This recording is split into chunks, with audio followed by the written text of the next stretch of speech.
I have been muted this whole time. Ah, boy. I've been talking this whole time. I have not stopped talking this whole time. I fucked up, basically, is what I said. I had the dead and all that. Not the worst thing I've done for you. A fierce, even violent wind blows from the north to the south. It'll be difficult to move in such strong winds, unless you sit close to the walls. The black flame slumbers somewhere in this archive. You begin your search. It's not the worst I've ever done. I've definitely had moments of like, I completely forgot to, what's it called, even start the stream.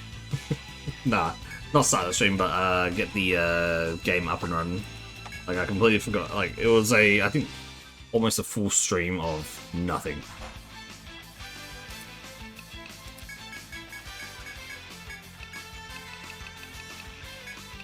So yeah, it's not the worst.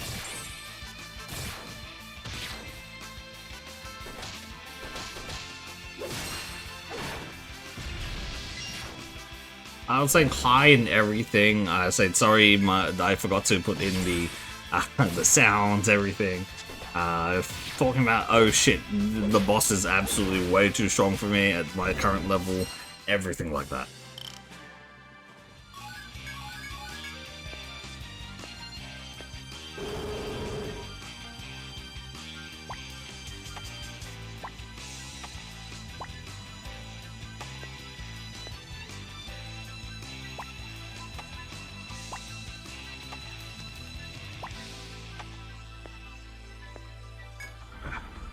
Anyway, we're exploring this place. Hopefully we're not going to get screwed. It seems like we are going to get screwed though, so, you know, it is a thing.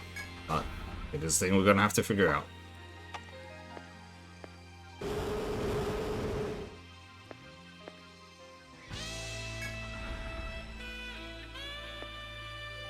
Music is going off though.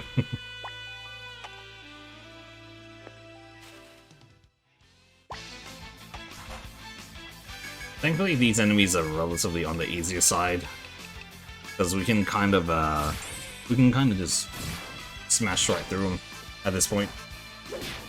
They do enough damage that it's like, okay, it's gonna take a little bit, but all the rest is like whatever. Because we get healed up pretty well from just the general stuff, just the passive healing that we get after battles.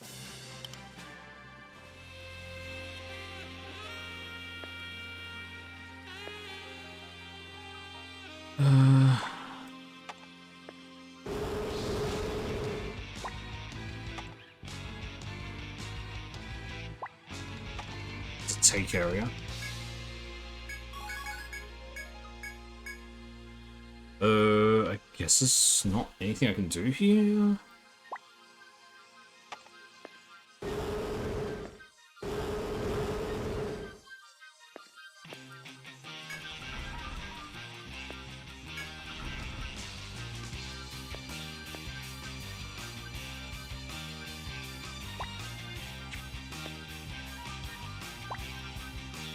Okay, let's go here. Yeah, this is all just so we can get an upgrade to our ship, which we kind of need to get to more areas.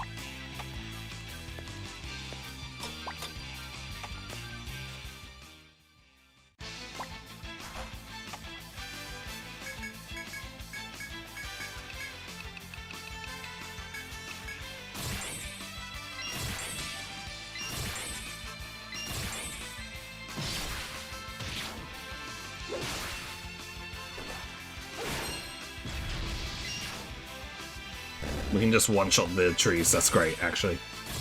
Genuinely, after so long of feeling so weak in this game, it is finally so good.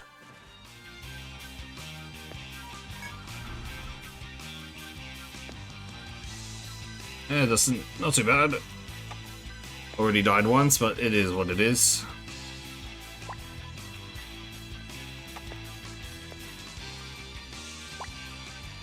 Goes here.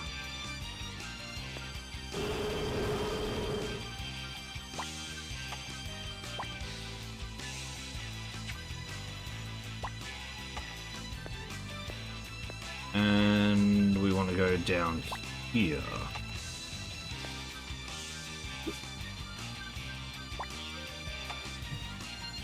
Let's check this area.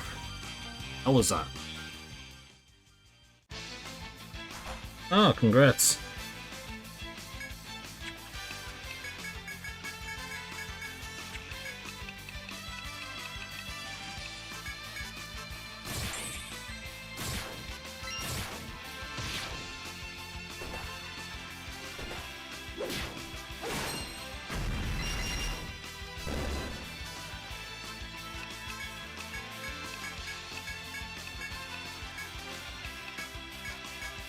Oh, yeah, congrats.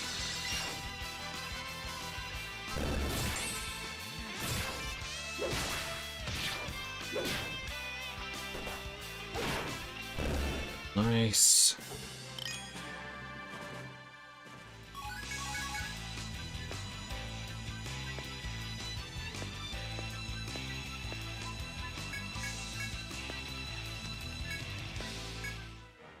I've actually fend off the raging winds long enough to reach the room which contains the object of your search. The immense flame rolls atop a baroque sick. Next door, however, is an Imperial soldier in steel armor.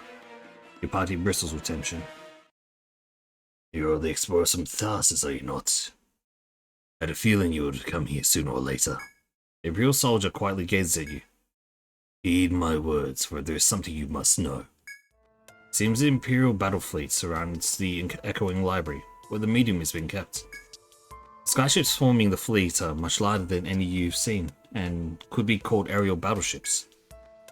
You have the careless look in your eyes that says you'd march in, heedless of the danger. There is much I don't understand about the outside world, even now, but I see what Lord Log spoke of. Though you cannot see the soldier's face behind his helmet. The amusement in his voice carries through. Well, I've told you what I know. You should consider carefully how you will enter the Echoing Library. You asked the soldier if he came here, Whirlwind's suggestion. Perish the thoughts. Lord Lurg of the Imperial Knights would never act to counter his majesty. But when I saw his pained face, I just thought, what would he have done if he were not duty bound? With that, the soldier leaves the room. You face the lit candlestick once again. You extend a specially prepared torch to the flame, which lights instantly. Your objective here is accomplished. Return to Tharsis and tell the Grand Court that you have the black flame. Oh.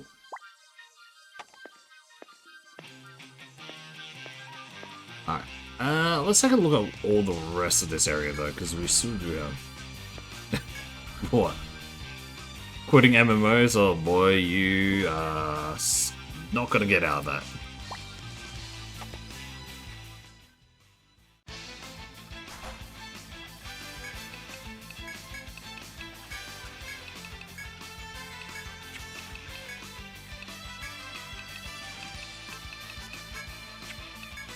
Blizzard. Okay.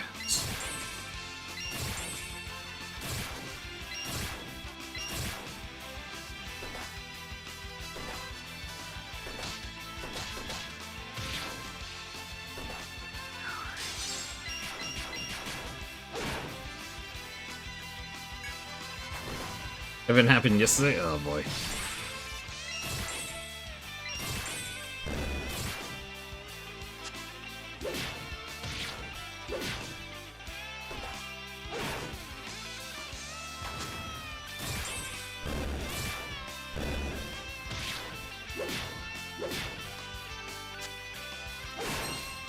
Nice.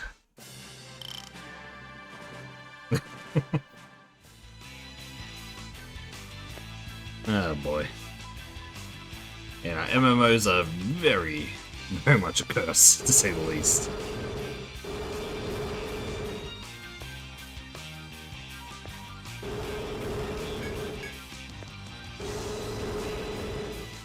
Alright, let's get out of here. We can turn in the quest first and then we can come back here.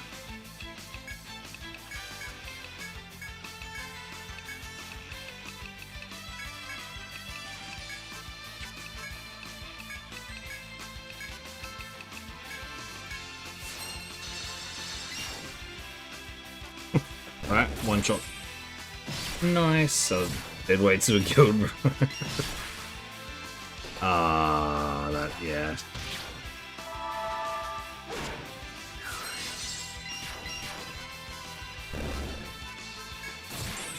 Yeah, I mean, MMOs are tough. Like, before that. Unless you feel like you can, like, keep going on and on and on, it can get tough. I understand that. Alright, nice. Back to Tharsis. Which we can go here, I believe. Oh, welcome back. I see everything went smoothly in acquiring the Black Flame. With that flame, you can ascend to a greater height. I'll notify the Wharfmaster to begin his work. Once that's done, I'd like for you to head to the Echoing Library, rescue the medium, and stop the Empire. I didn't emphasize how important. This mission is to all of us. Accept it only once you are thoroughly prepared. Yeah.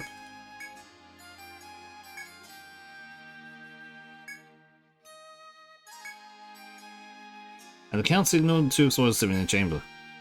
Oh, long time no see, Ragnar. This will be our first time tackling mission together, won't it? We meet again under highly unusual circumstances. You are in the lead this time, while I shall support. If I stand chatting, then I'm gonna take some of this Black Flame. I'll fit this on all your skyships so you can fly higher. Toldren, Wiglaf and Tizoran will be responsible for the fate on their earlier armada. While their attention is diverted, give Ragnar crew into the Echoing Library to rescue the medium. I suggest you depart the moment you are prepared to do so. Best of luck. Hey, finally. Ragnar, the news of Gaul. You come from the Golden Lair. Gaul's you in the city's way. Maybe we'll do it out some way. It is also possible that the Circle Empire just directly attack your city classes. Yep, cool.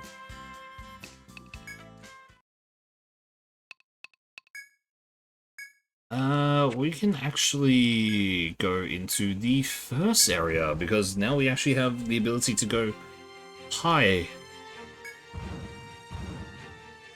above the clouds.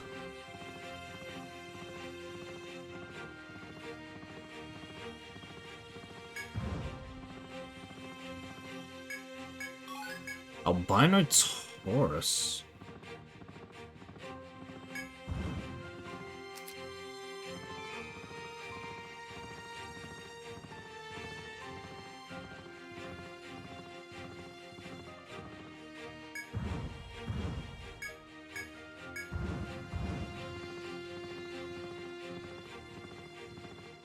Wait, do we have the dowsing rod? Hi. Yes, we do still have the dowsing rod equipped. Okay, good. Oh, hi, dragon.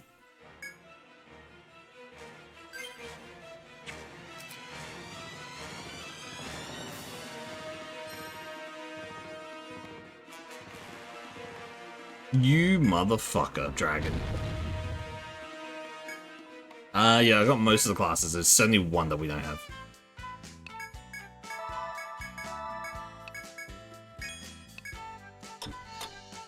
To get the last class, we need to just finish this current area, which I think it might even be the end of the game, but I don't know.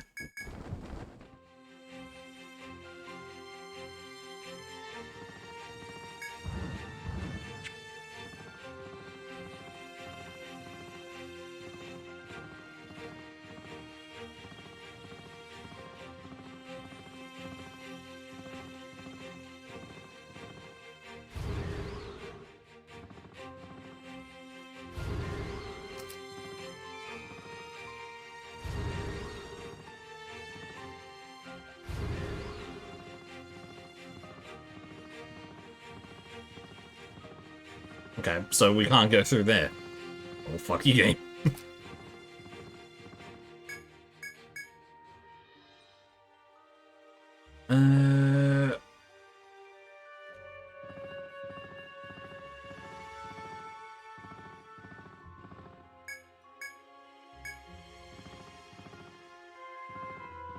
Oh lord, there's a golden...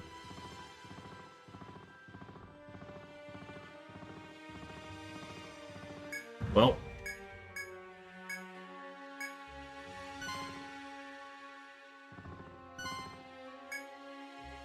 Okay, do we get anything XP up? That's actually good here. I'm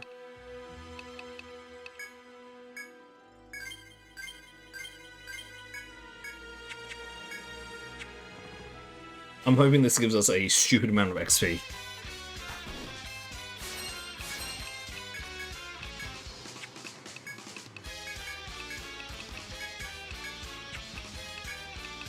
It's probably arms going to be the major one, and weakening against lightning, so we can actually burst this down pretty well.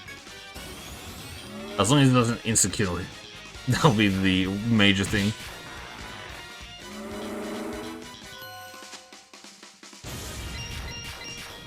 Nice.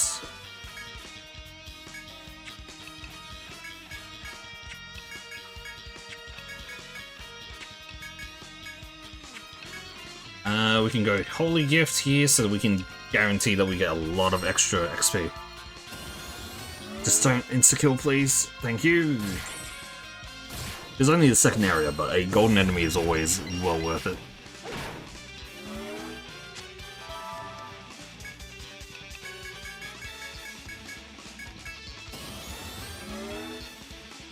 Oh, you bastard. I might have killed it. Oh, Arky does not get the XP. That being said, Arky is higher level than, I think, almost everyone, considering we didn't need to reset him.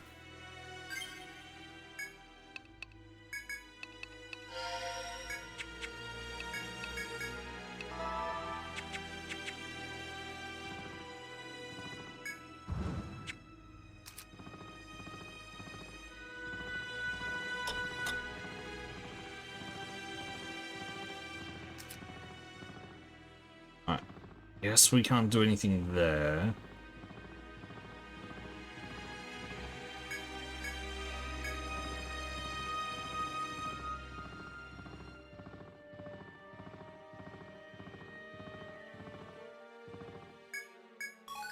Immortal Peach. What is this item? Are these items that I'm actually finding here?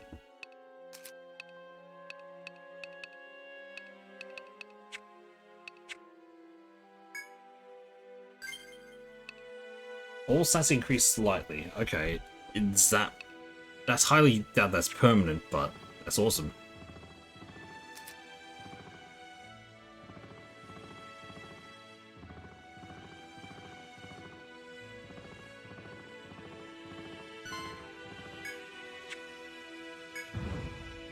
Another golden enemy, we'll take it. We need this.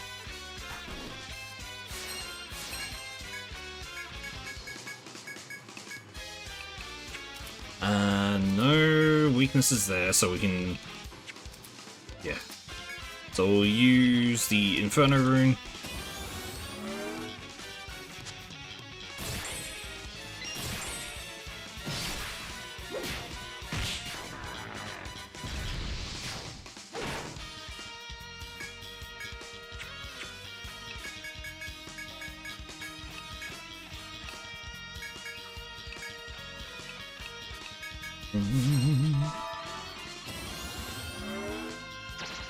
I'm glad we're like strong enough to actually fight all these things now, but the things that have insta-kills always sucks.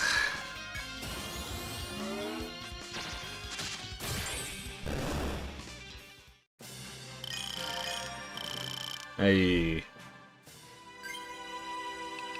Let's see what we get here. We got 1 point here. Yeah, we said that we're going into Ice Slash and the rest there. Here we were upgrading the throws, Venom Throw in particular, and then Follow Trace as well. Here we're trying to...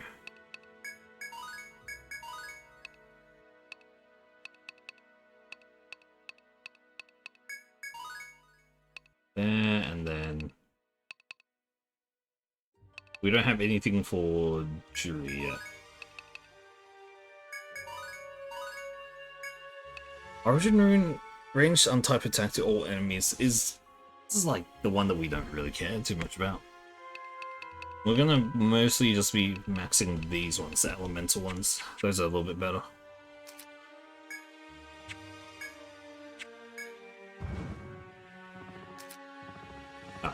Well, thankfully there are no more enemies, so that's good.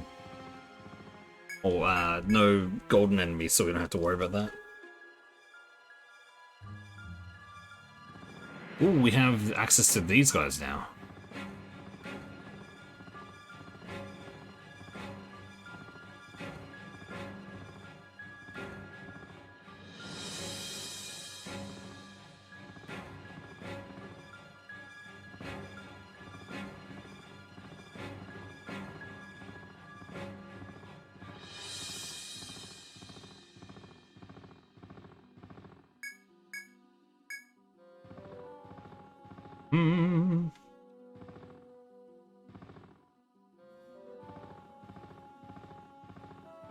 I'm literally just looking to see if there is any like extra things that we can find up here.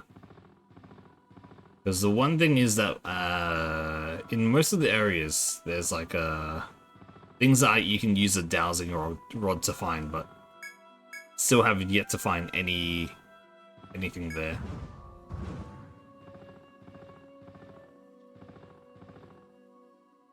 We have no way to get across here.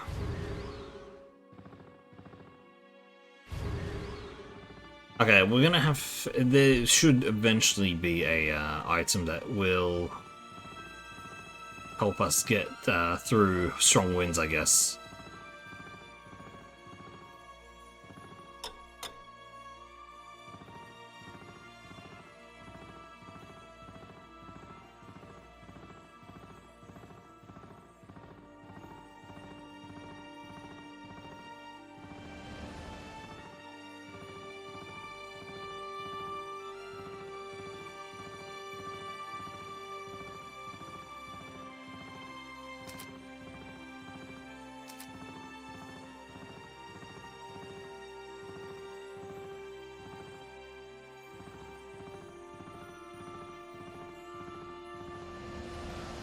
Oh no, here we are.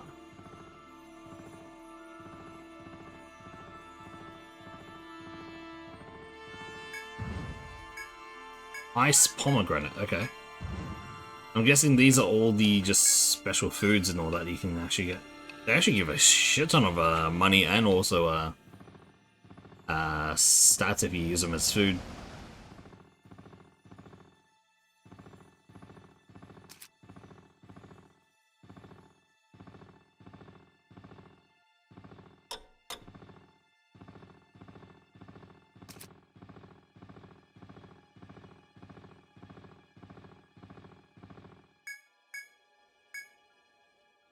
Okay.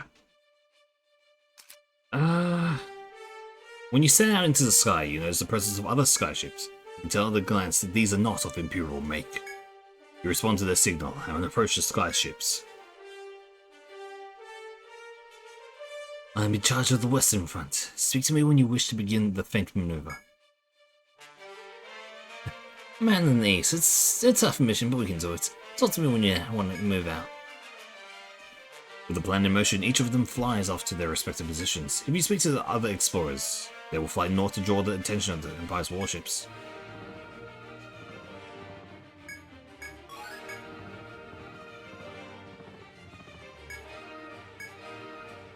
Dragon Car.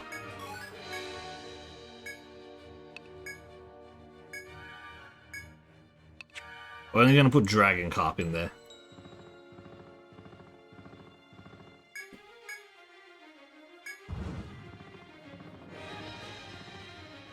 We're not going to start the operation yet, because we can, now that we have the ability to go around everywhere, we're going to scan the whole area to see if we can find anything interesting.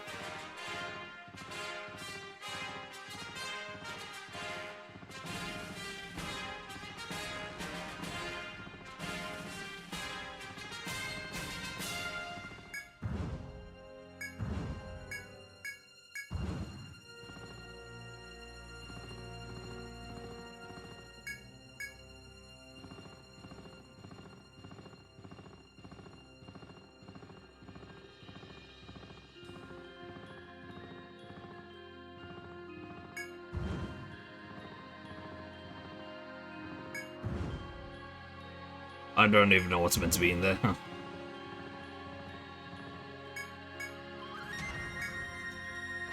No. Not good.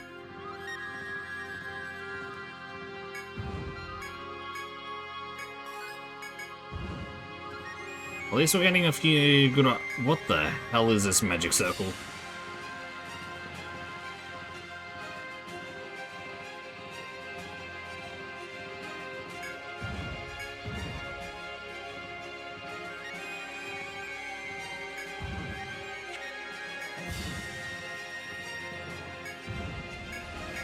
Emperor Peacock, okay.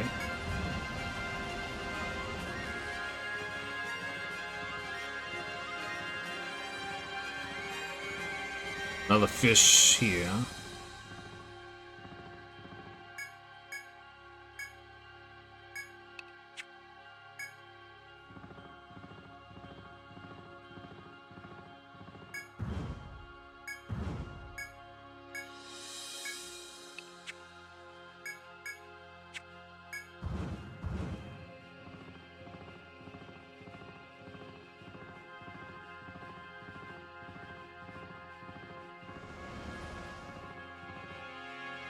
Oh, we're literally right at Yggdrasil. Okay. I actually didn't think that we were right there at Yggdrasil, but sure.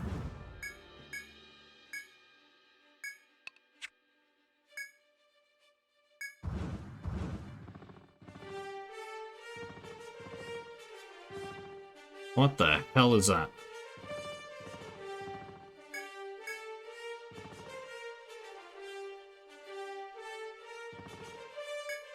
When suddenly looking down on the car's stronghold, you saw a whole structure.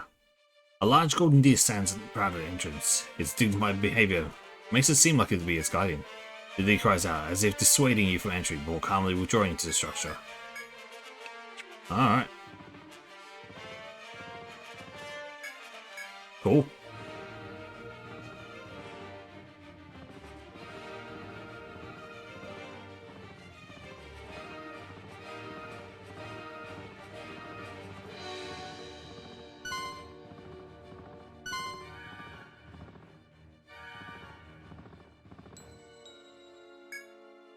Oh.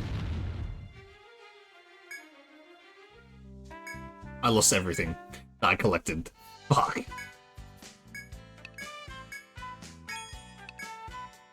I didn't think that that's how that would work. I thought we actually had a chance of like just going around, and nope. Boom, you're dead. That was it. Okay, that's really annoying. Okay. I don't even know if we...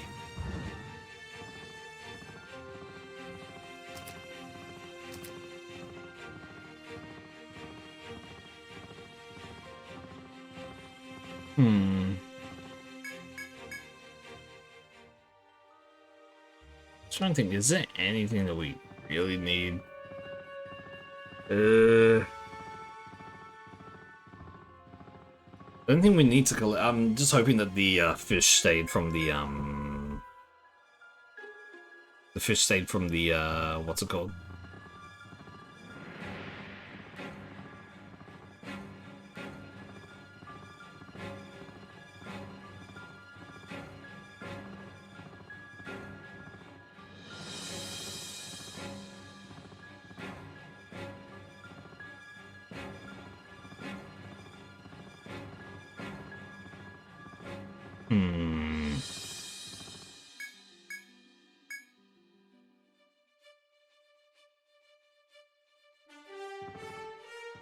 Let's go this way then. Screw it.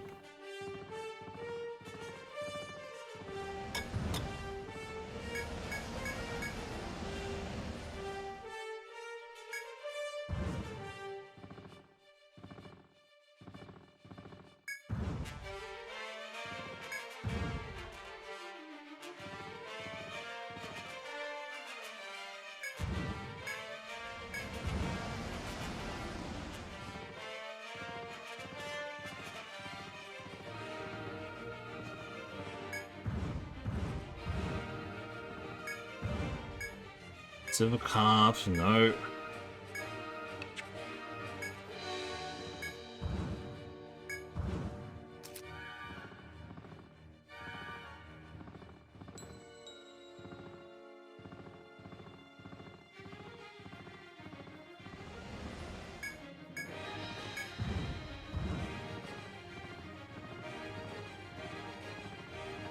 How are we not found?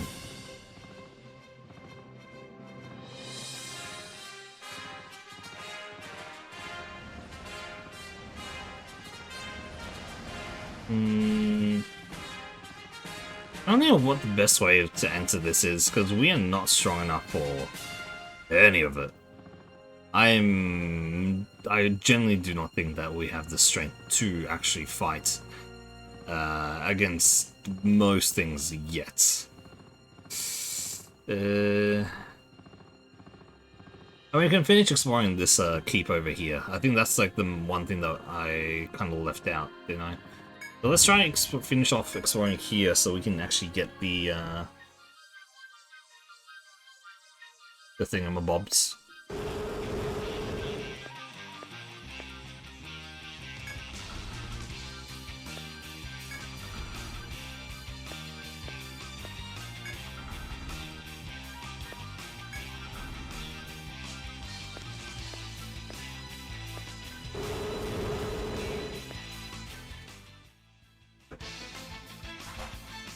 Alright.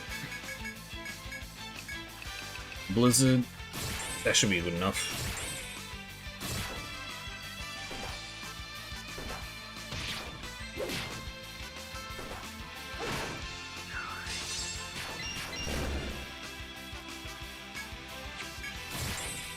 Alright. Should have enough strength for this.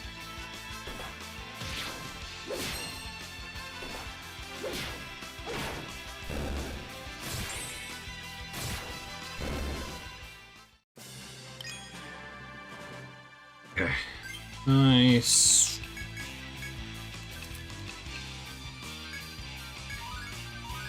Shockwave is now good.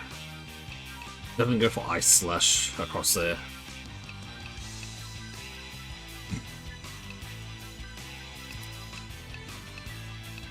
All the throws are more or less... actually, no, we'll master the throws so that we can actually get the chances of them up.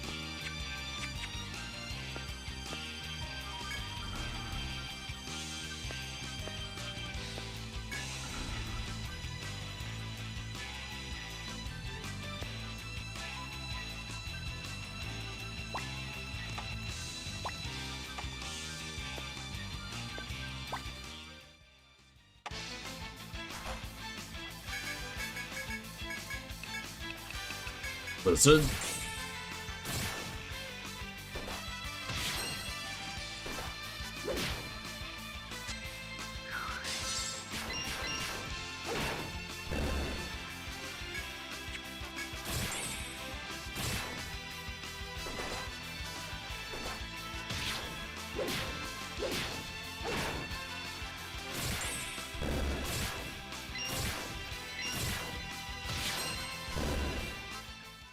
Nice. Here it goes down as well.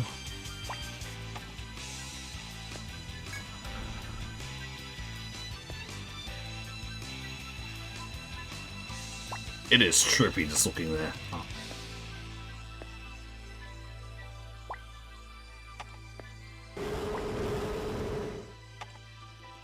You recall accepting the request at the bar to acquire a tree with use in construction. This tree is withstanding fierce winds. Okay. Is it a different one? I'd assume that this is the only one.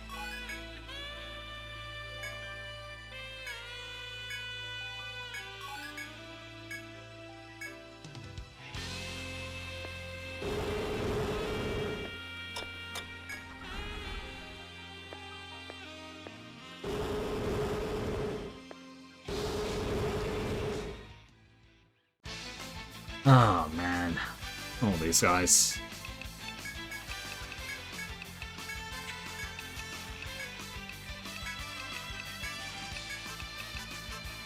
Blizzard Rune.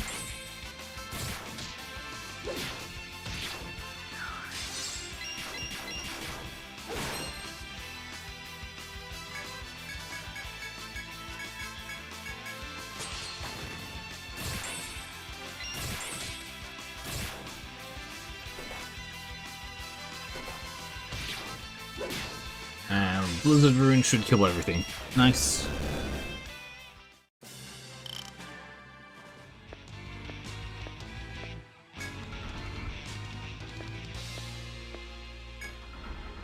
Alright, so it goes to top here, and we can check over here. 1, 2. We have a downwards here. Okay. This goes here. I think here, and then this one goes here.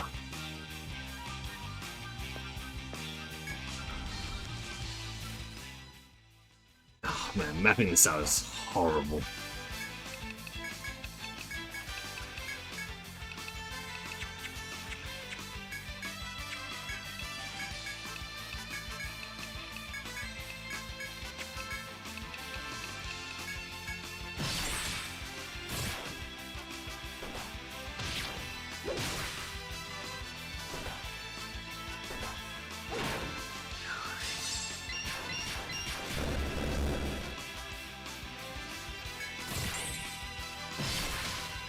Nice.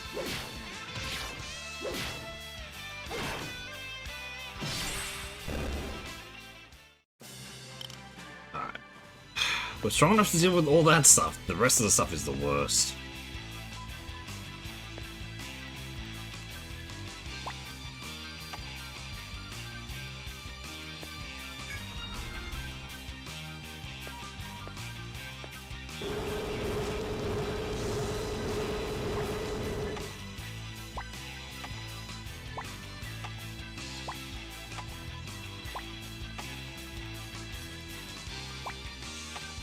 And treasure. Heretic's Mask. What the fuck is this? I'm assuming it's probably from here. A Tropic Eye. Okay. Hmm.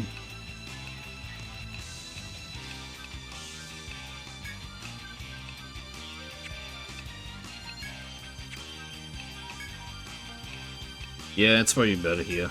You have the ability to actually...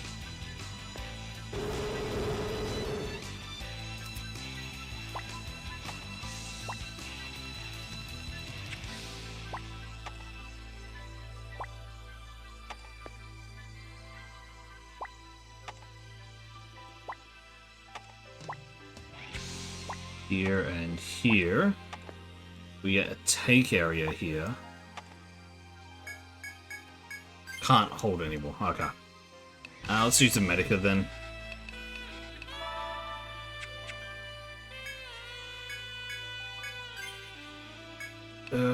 Is...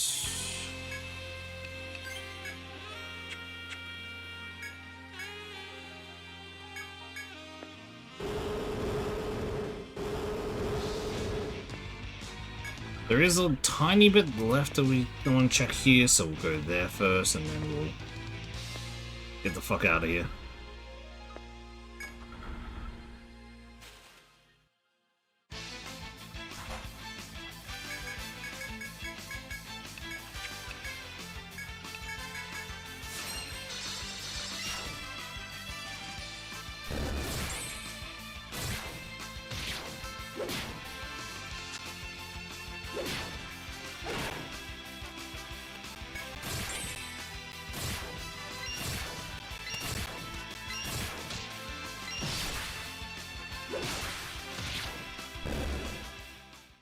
Nice. Don't need any of that. We just need to go over here.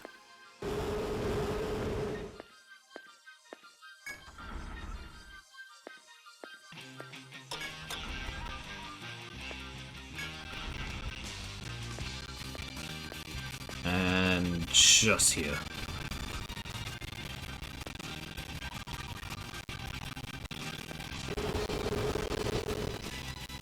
Down to here.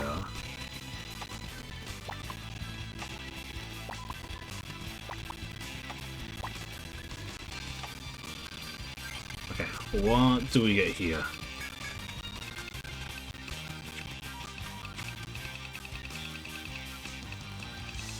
Fine mist we can discard. Okay. No, there it is. Nice, and that should be it. Nice.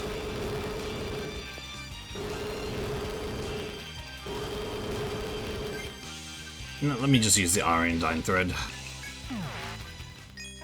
Cool.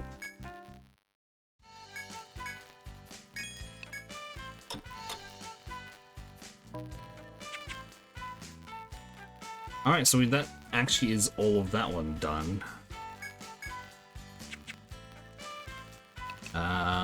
Dancing Peacock, we can report this one.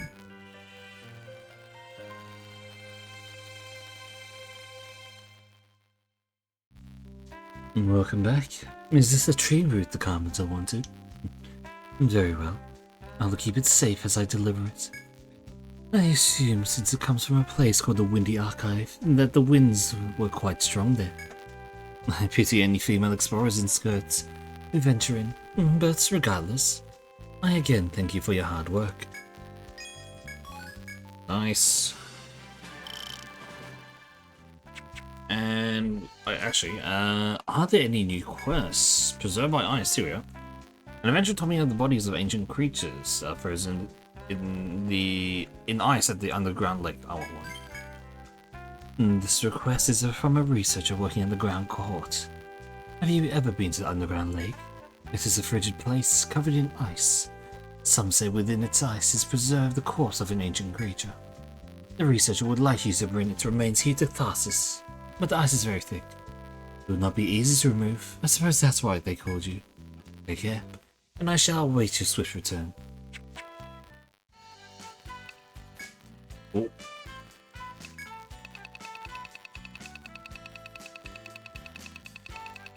Alright. Parazonium, Estoc, Aquel, purple rod, composite armor, Akaton, Gillette. Okay. A bit of everything, it seems. We do need to get at least a few there. Weapon-wise, it was S-Stock, which we don't care about.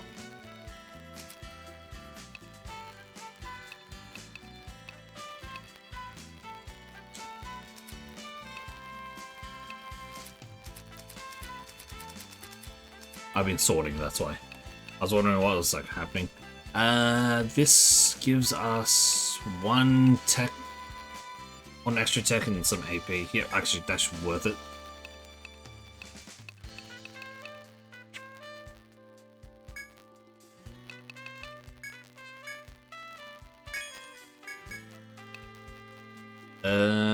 That's a... Okay, it's not bad, but it would be good if we could actually get all the, things. Katana, we already got that on. Let's check the armor. Composite armor, so that is for both, Omega and Reaver. Oh, no, sorry, Irony.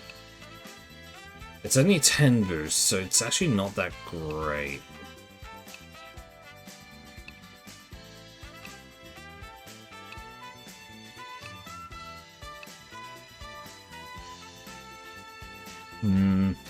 Really isn't actually that great, huh?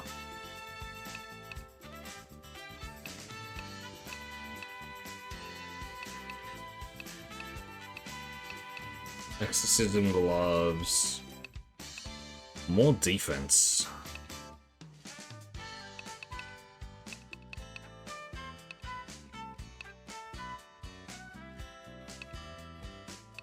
No, never mind. That's good enough, I think. Let's go to the underground lake. Let's hope that this is good. That's another one. Okay, we need to fight it.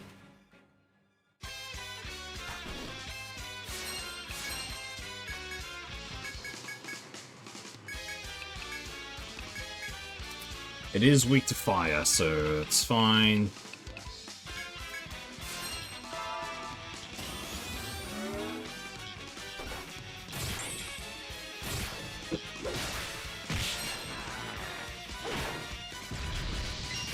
Very good damage.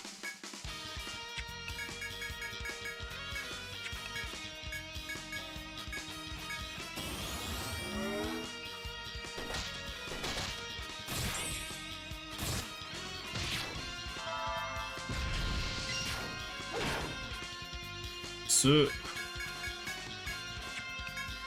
no, Party Shield's not going to work in this case because of that. Party Heal will work.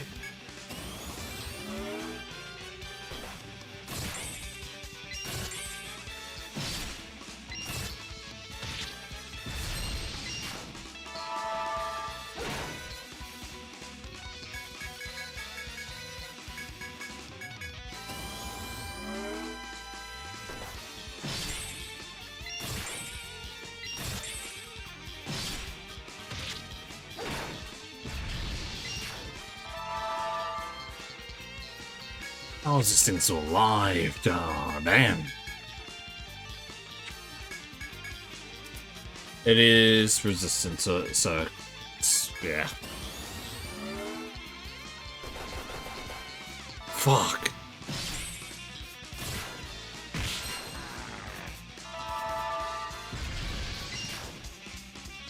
How much damage? We might be able to kill with burst here, double slash.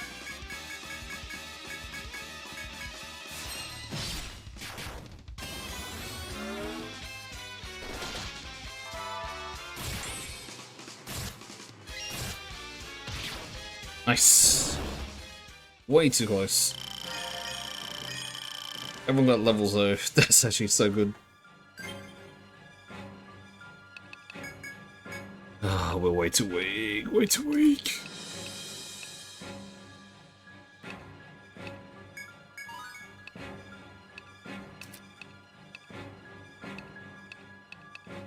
Follow trace. That's what we want.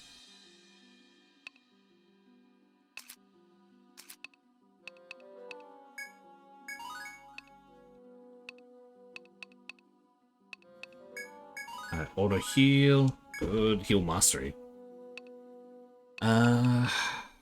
And we want to improve Inferno in this area for now.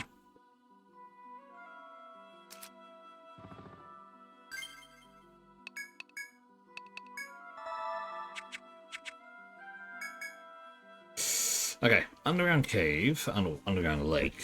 How do we get these guys is a big question.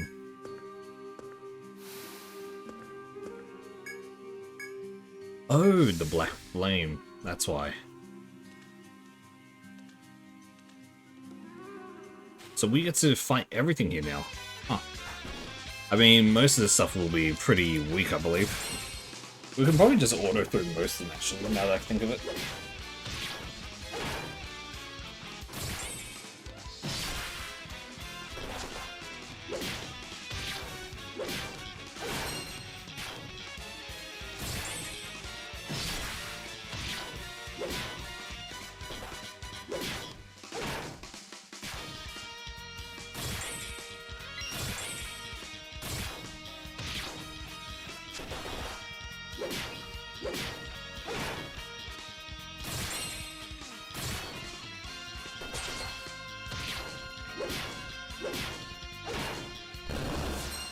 That thing had too much, like, that multi-attack is so stupid. What is this weak against? Lightning? I should actually be using that then.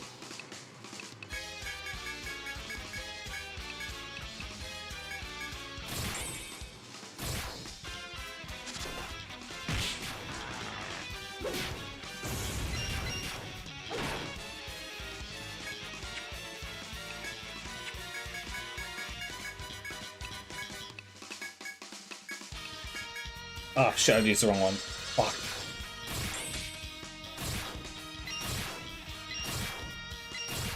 I could have killed this on this turn.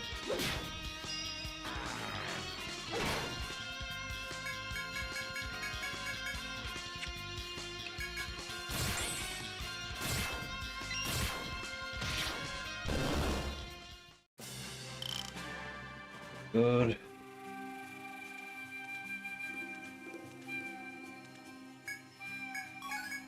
That's you.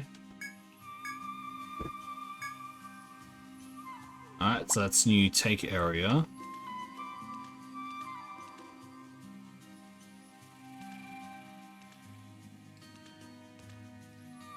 That's just all water across now. Okay. Can just auto through this, hopefully.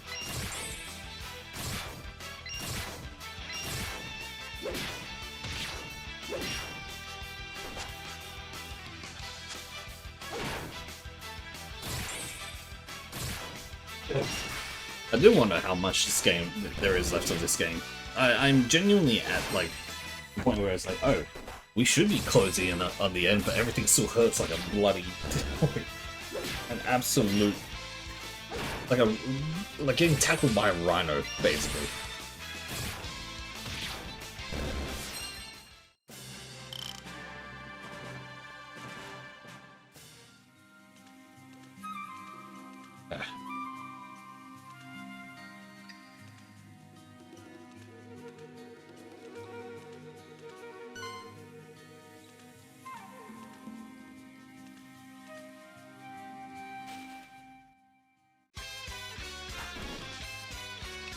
We can also do pretty well against these guys now as well, though.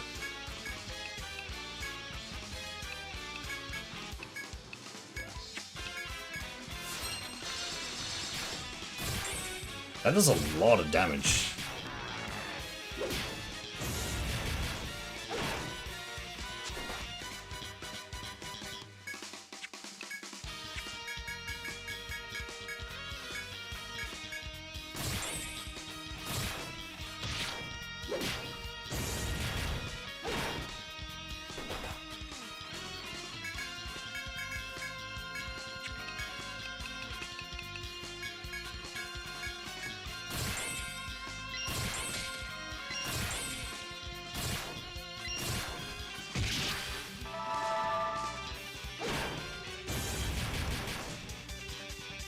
We do not have enough mana for this area. Gosh, damn.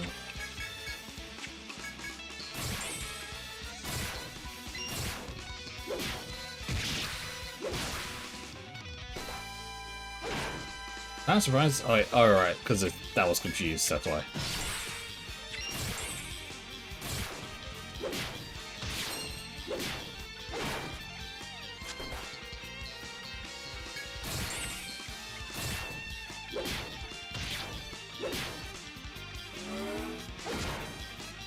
Okay, we can also use this skill now, because we do have... Oh, actually does actually cancel out his bullshit. His evasion bullshit, except we killed it beforehand.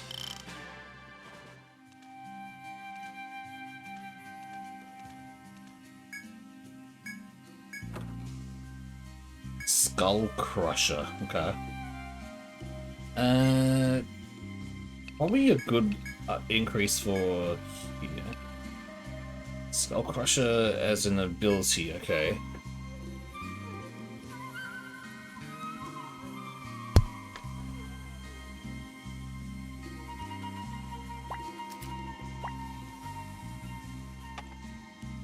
Okay.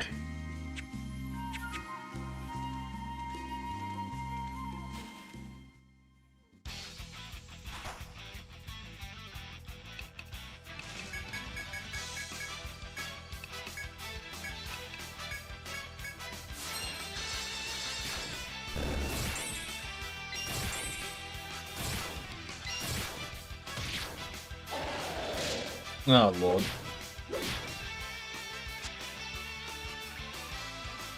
Yeah, we should be strong enough to do this. Wait, oh right, this thing we need the poison to kill.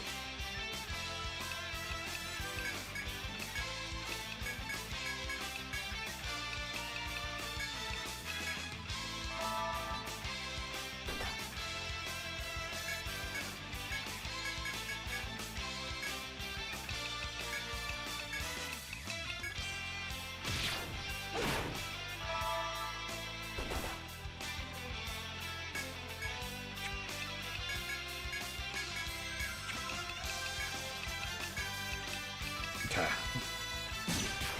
There's a poison, finally.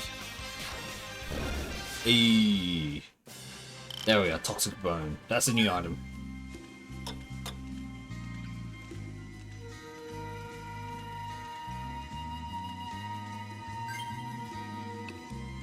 Oh man.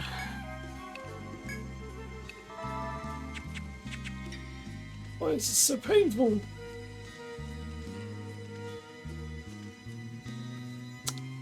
Fine, we'll fight it. Screw it, we'll fight it.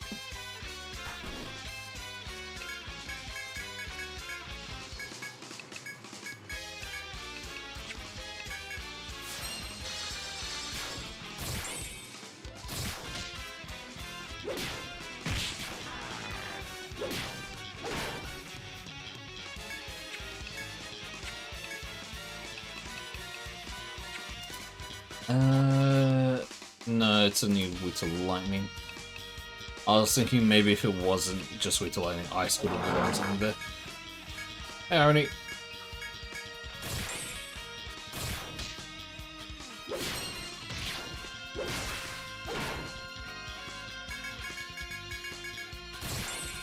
What, dude? You can say that you woke up, you saw that nothing was happening and decided to come here, or you got bored and wanted a break and decided to come here. Which was it?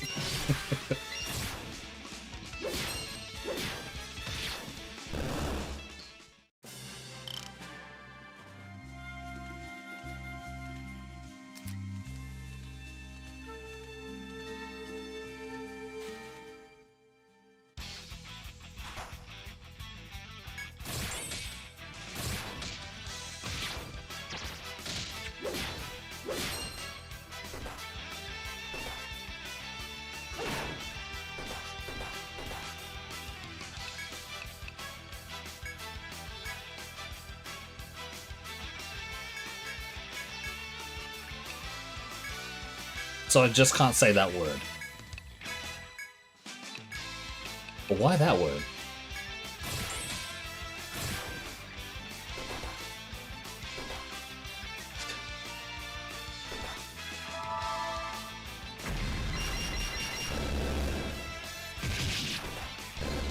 Thanks for the 4 months, irony. Uh-huh.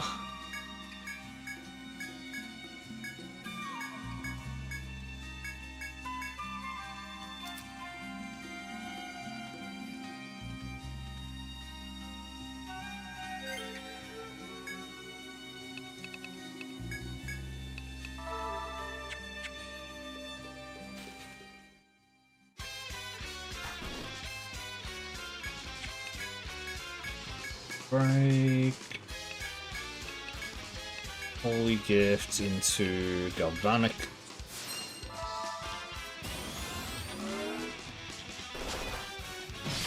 Oh, that's so much damage.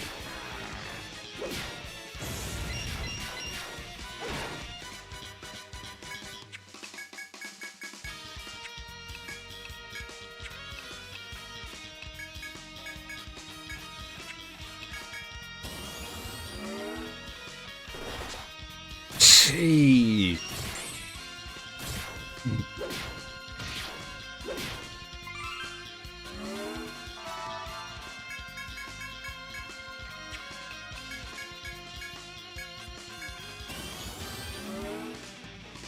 Ah, this thing hurts.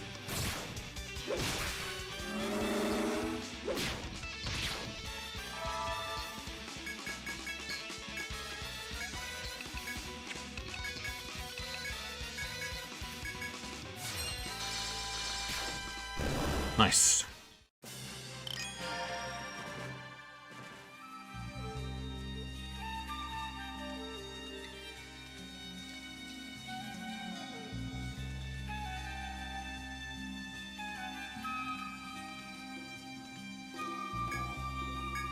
A lot of flame fruits, huh?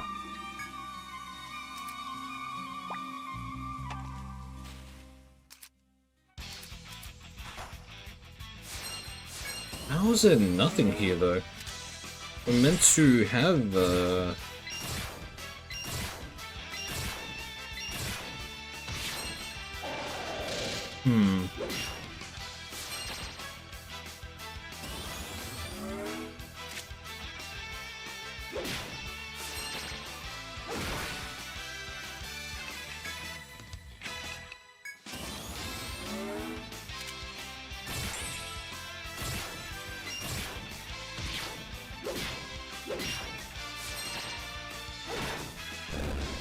works.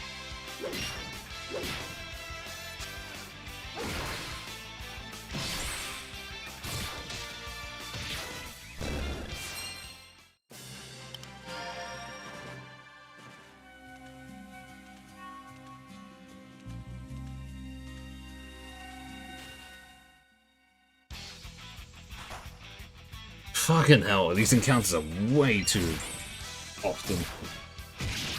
Can't.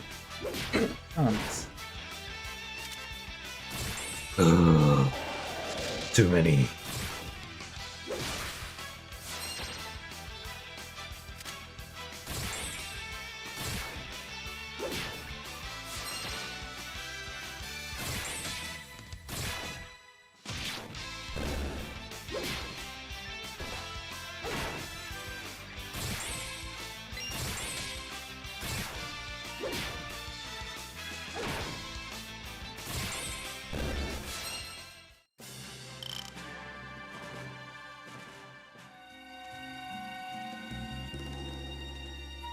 I don't even know what the hell this mission here is meant to be.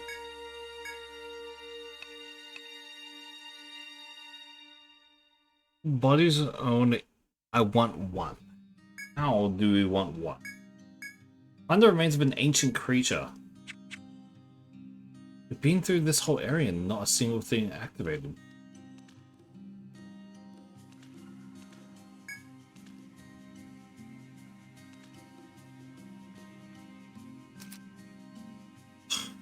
Why am I so confused here? There has to be something somewhere, right? This feels like it's missing something. Unless I'm missing something.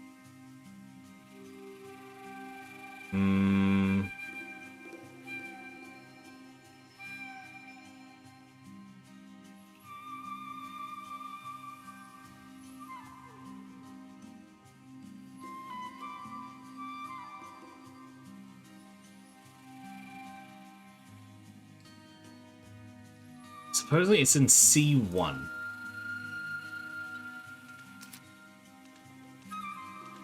I went to C1, there was nothing there, though.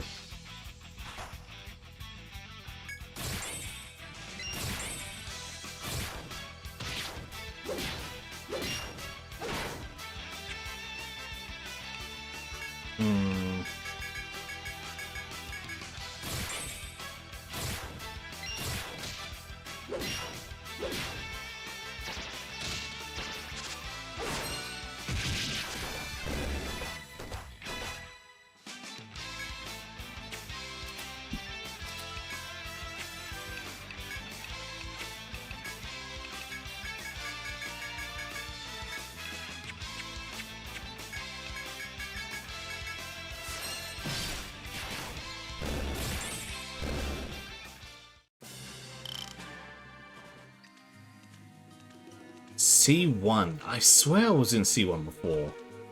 It didn't show me jack shit.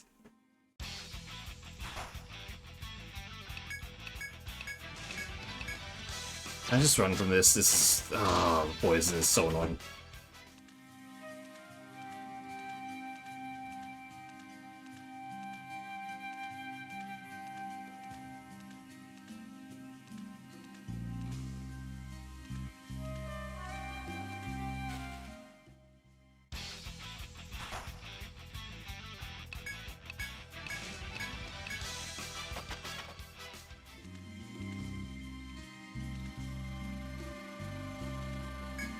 As you travel in search of the ancient creature's remains, you spot the body of an unknown animal at your feet. Perhaps these frozen remains spilled out after the ice melted. Perhaps the ice preserved it well. It's hard to believe these remains are ancient due to their condition. You need to take the remains back with you to Tharsis in order to complete your quest. Sure. You wrap the remains in a cloth and put them in your belongings. The quest is now complete. You can go to the bar. Fuck's sake, it was there.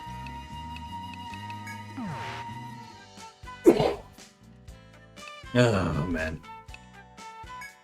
Every time I was like, oh yeah, there's the quest. Oh my fucking god, that's how it is. It's happened so many times.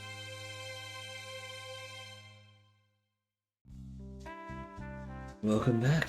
Did you manage to excavate the ancient creature's remains? Oh, is this it? A fossil of an ancient creature. It looks like it might get up and walk away. But those wings have a sinister cast to them. I wonder what kind of beast it was when it was alive. Well, I shall see the researcher gets it. Here, as promised, is your reward for the quest. That's like a bloody minuscule amount of XP. Tiniest amount.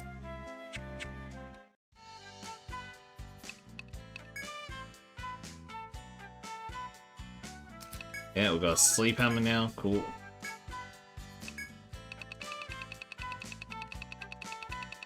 Got a lot of flame fruit as well. Not really much for us to do there. Done that, and that. I think we're good.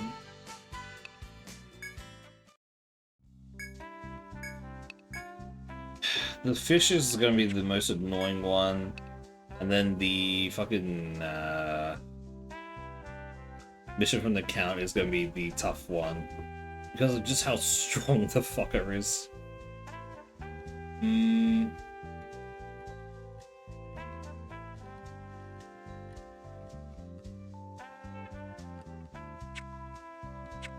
Yeah, it's not really worth us to fight it right now because it's just a bit too strong.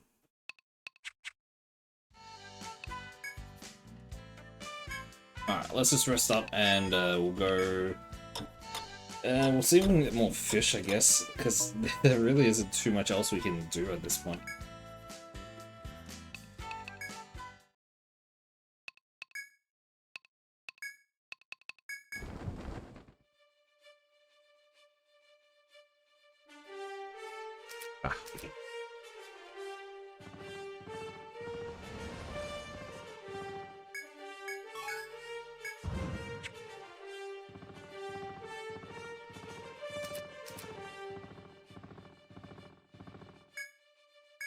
2 Dragon Carps.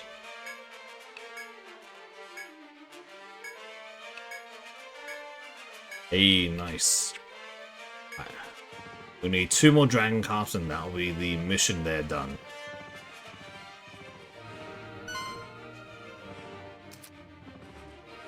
Oh, fuck you. Well, that was fast.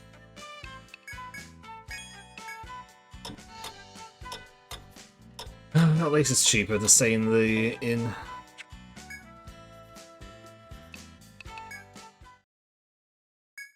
Give me a second.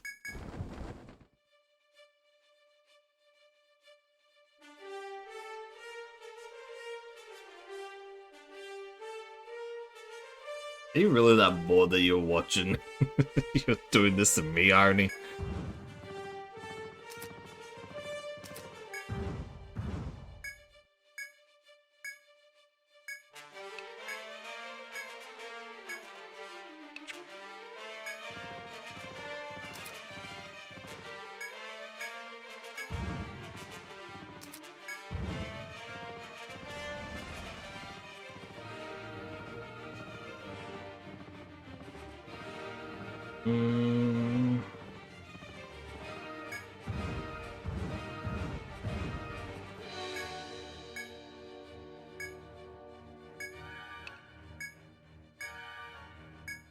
Nice, that's all of them.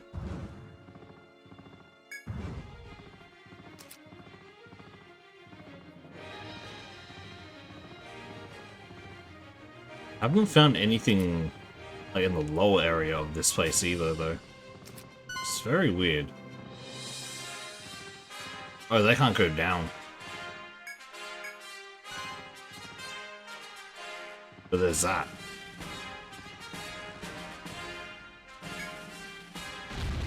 Oh, it dropped down to us. Okay, well, fuck you. Fuck you.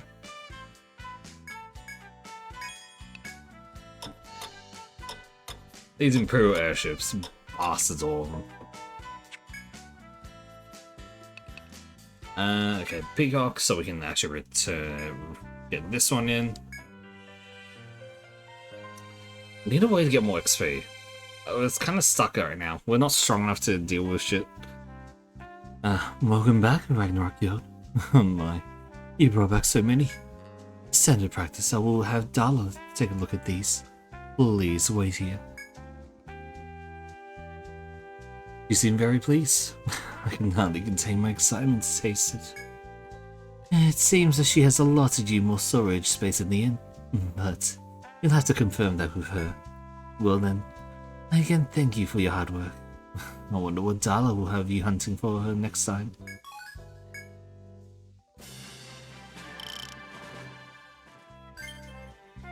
Oh man.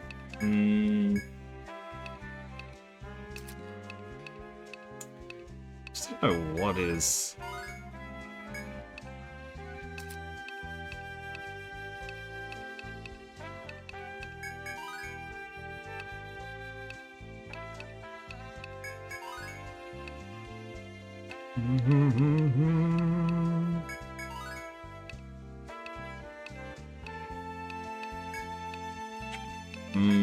Galvanic is by far the best. I should actually put Rune Mastery up. I don't.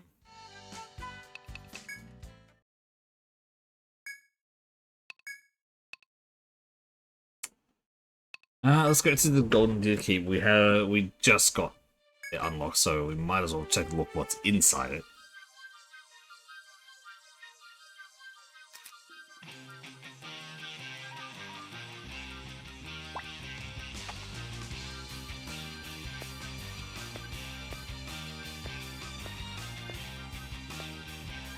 It's a Fury Horn, so that is something.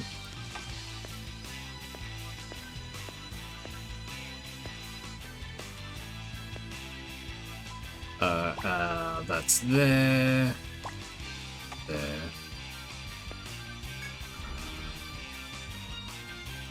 That's where the Fury Horn is. This is a completely new enemy. Do I attempt to fight it. I think I do.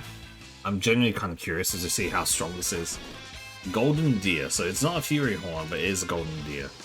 Now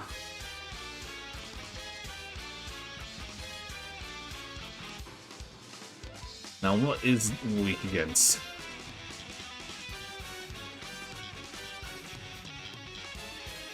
Oh, 11.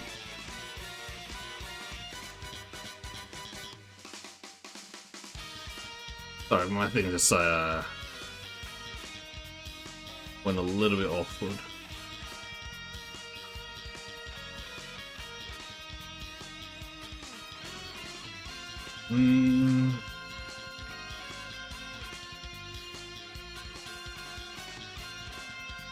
Okay. I see.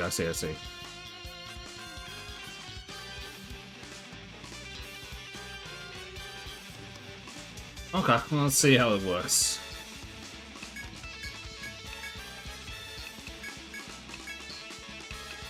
We'll use not Pilot Shield, Strike Shield, defend here, and we can use.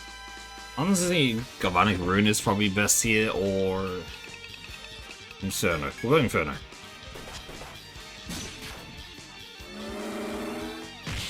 It's not actually that strong, it seems, huh? We do a lot of damage to it, so.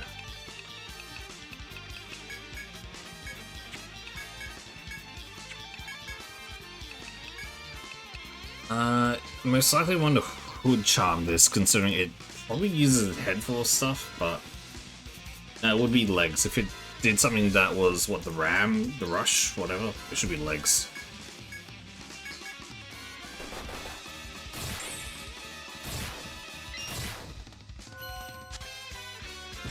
At the very least, that's gonna start healing us.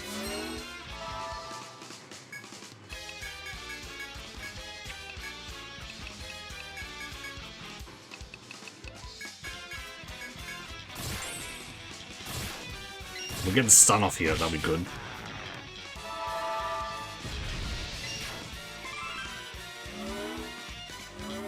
Okay, it's charging, that's not good.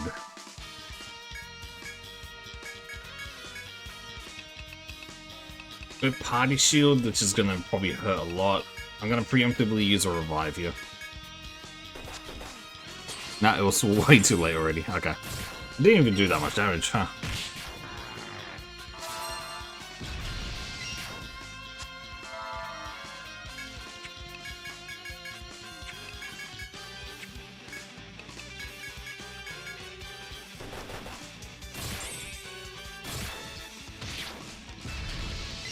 Nice, that's a kill.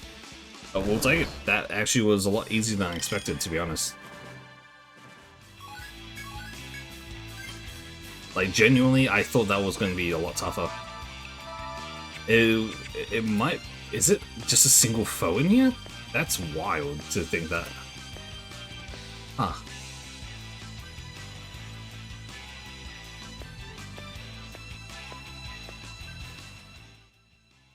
How is that the only thing here?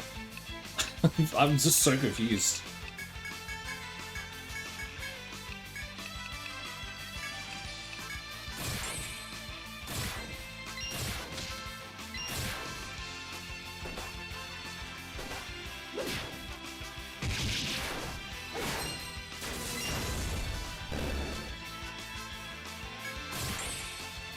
Oh, these things are named Suicide Hairs, that's not good.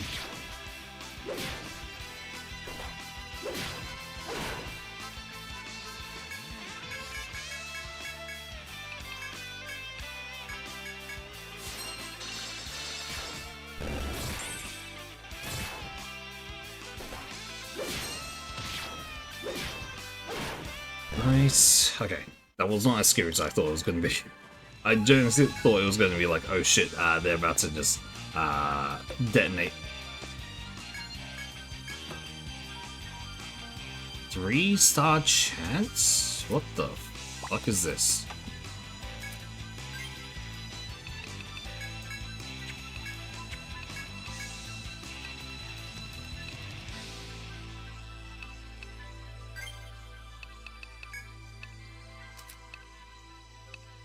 Spectral Cage, okay. High chance of binding all parts of one. Holy shit, that's good. That's actually super good. I don't really want to switch out Double Slash. Ice Coffin is not bad there, but maybe a switch up. Probably Zeus's Wrath. Yeah, that'll work.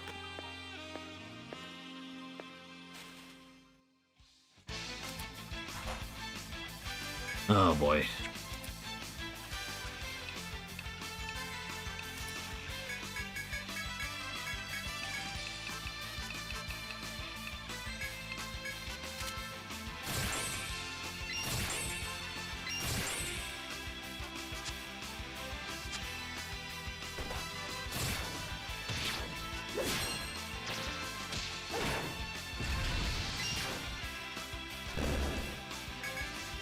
There's a chance that killing the Pedaloids in one turn is the thing, but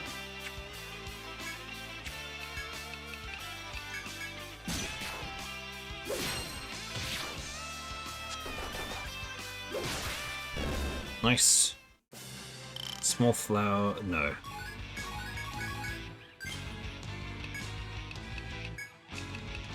Party heal. Oh.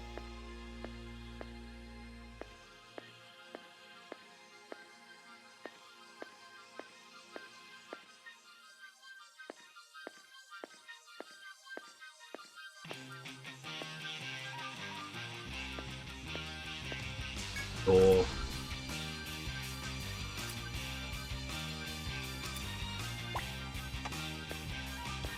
The double thing here.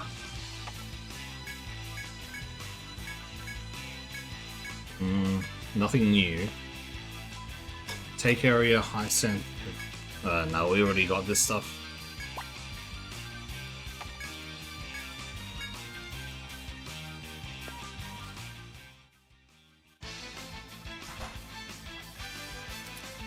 Even Lloyd's we already got. Okay.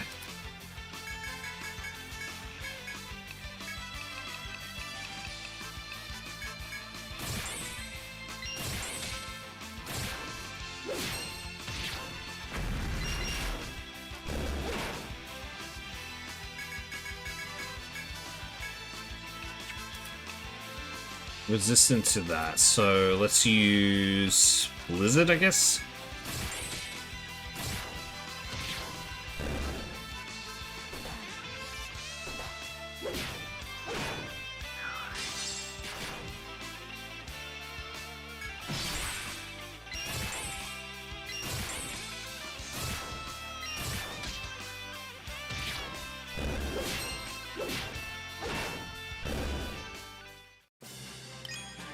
So, I think once we get to maybe like level 50, we'll get some better gear as well. That should be more than enough. Even then, currently it just feels like we're way too weak.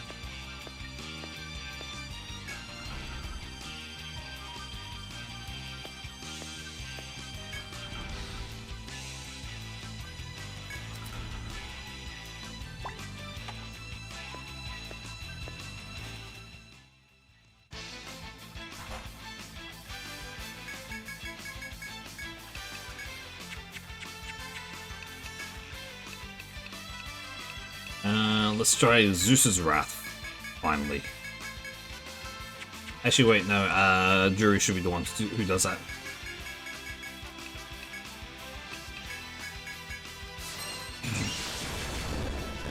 Holy shit, that did damage.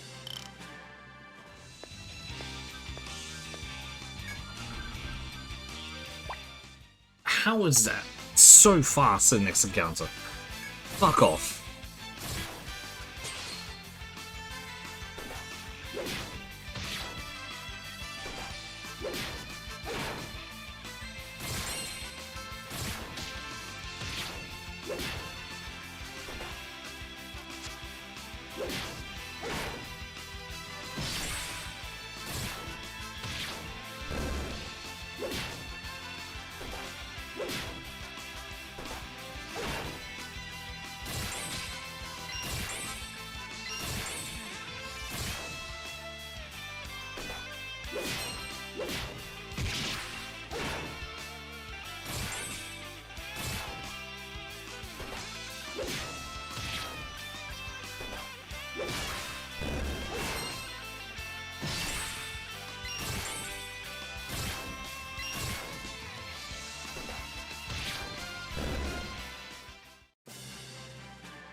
Oh, nice. The second hit was actually a miracle there. Huh.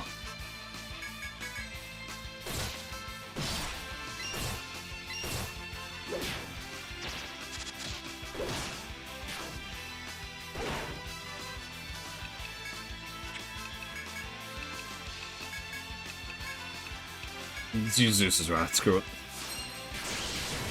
I think it's way too annoying. Confusion, absolute ass.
Got it.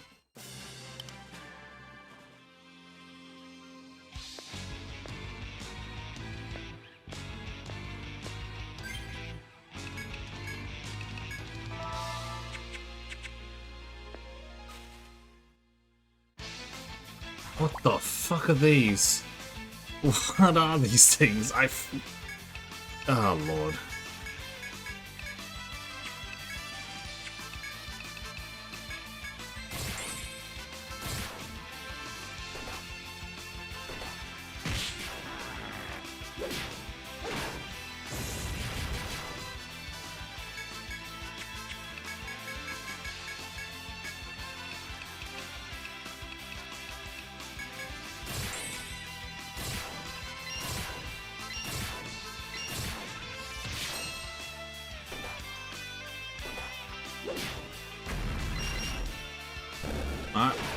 I mean, these things are huge, but they're not that scary, thankfully.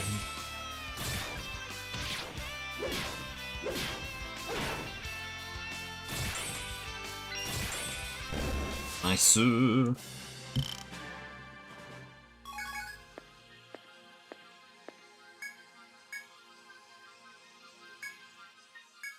Okay, and that's probably where a secret boss is afterwards.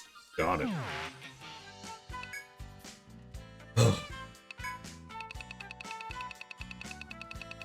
Sell everything.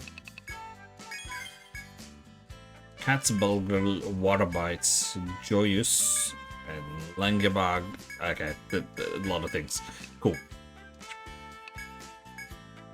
Wait, actually, Water Bite, that's a huge increase in power. Holy crap.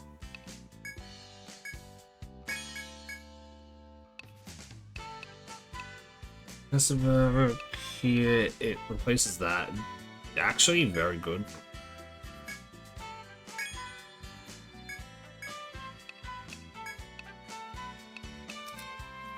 I'll keep that one as a equipped weapon, I think. This one, I don't care about the Skull Crusher. That's actually okay to take.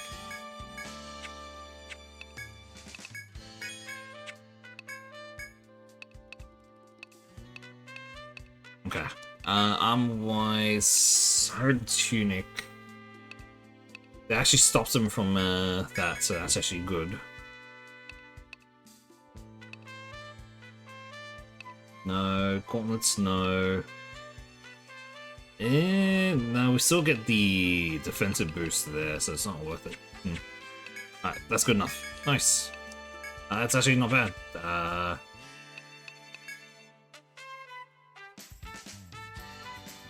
Oh, my dearies, and thank you so much for taking care of my little grocery list. I promise you, I'll set aside extra storage space for the Ragnarok Guild, and that's just what I've done.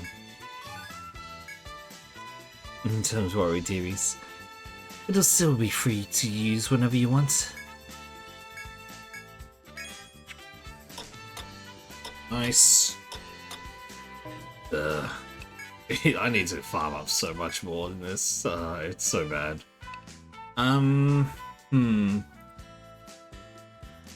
What's the best way to do this now?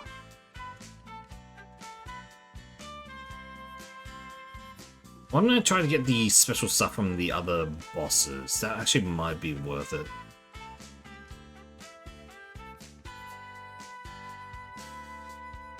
So, do we ever get the Berserker King stuff? I don't know.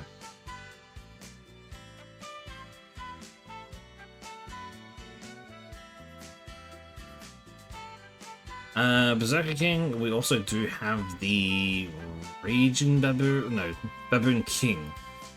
So let's actually try to find one of those. Why not? So we'll go into the Skyship first, because we can get a few buffs before encountering it.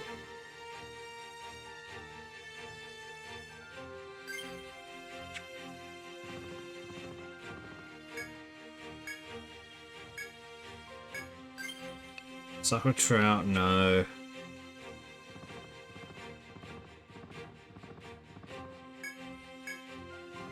Pretty sure the buffaloes actually were well worth it for us to use right now. Ah, it's only one strength.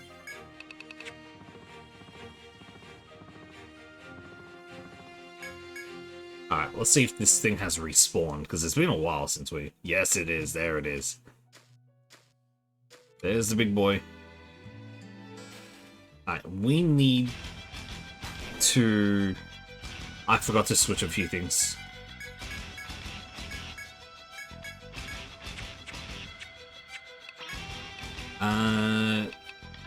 Paralyze, curse. Oh shit, we don't have it.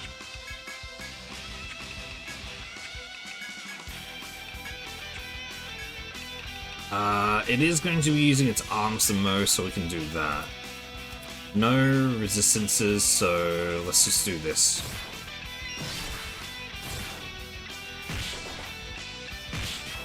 Still does a lot of damage, holy crap.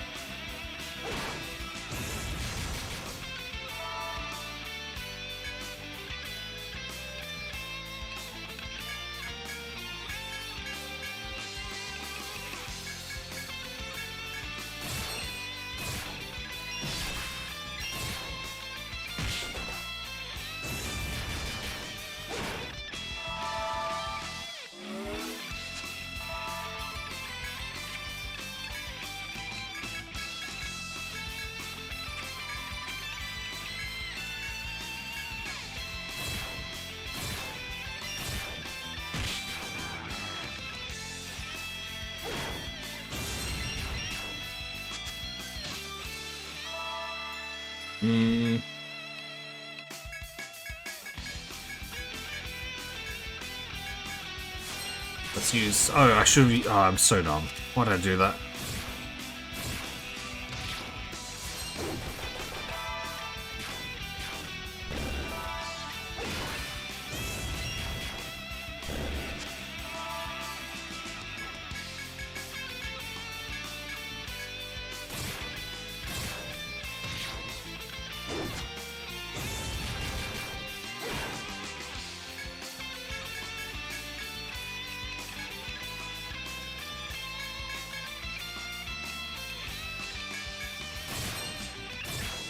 Hey, Nagod.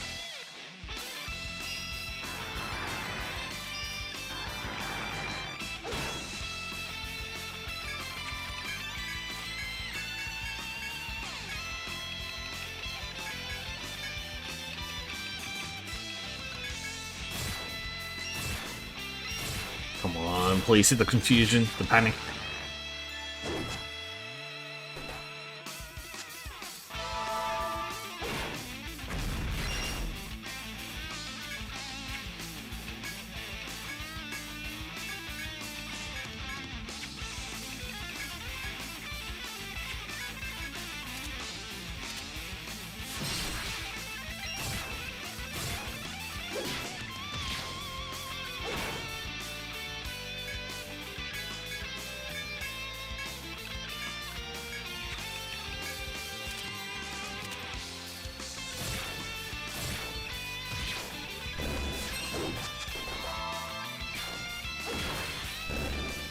Hmm.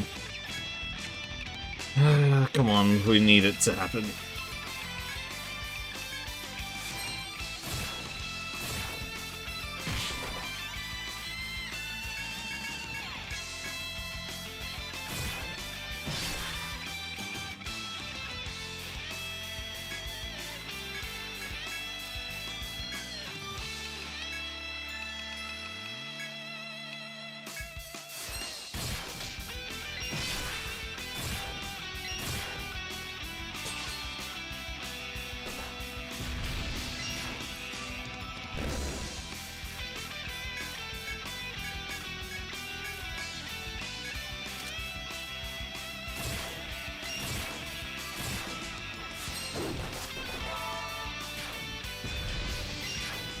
Okay, good damage. It did heal up as well, so that's actually not bad for us.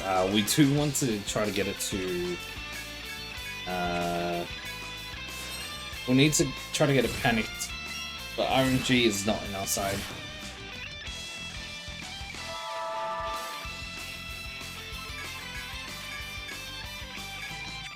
I don't think we're gonna get it, sadly.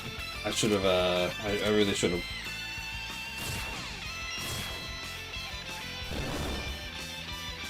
Ah. I mean, we can still benefit off this, so let's actually use Holy Gift here.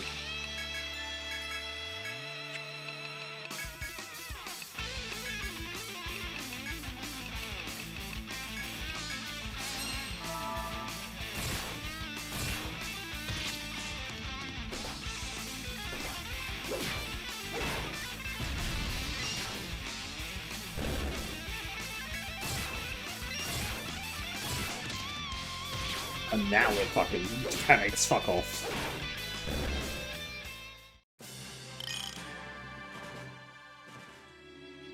Damn. Okay.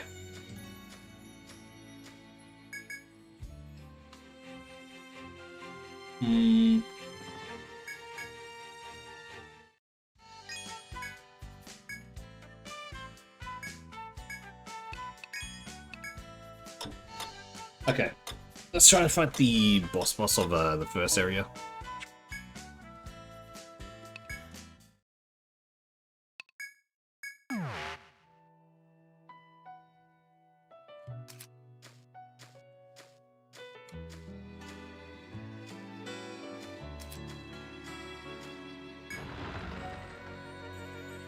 The only problem right now is that the boss of this area if we want to get the thing, we need to kill the boss in one turn, which is pretty rough.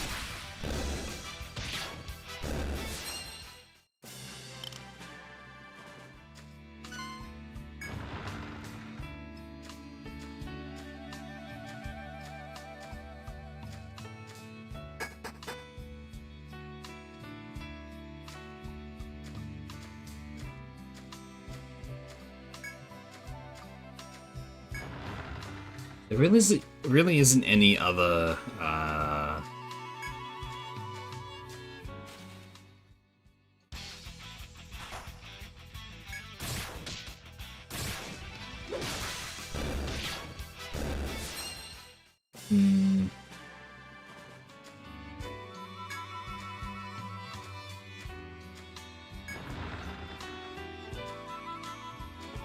The Zeus is very strong, but I don't know if it's strong enough to actually...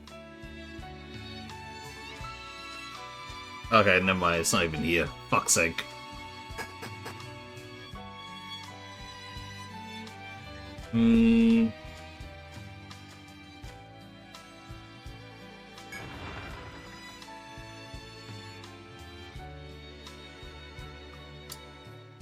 There's also the second area boss, I don't remember too much. It's the Hollow Queen, right? And then how do we get the conditional drop? Must die by curse damage. Okay. So we do have actually ways to do curse.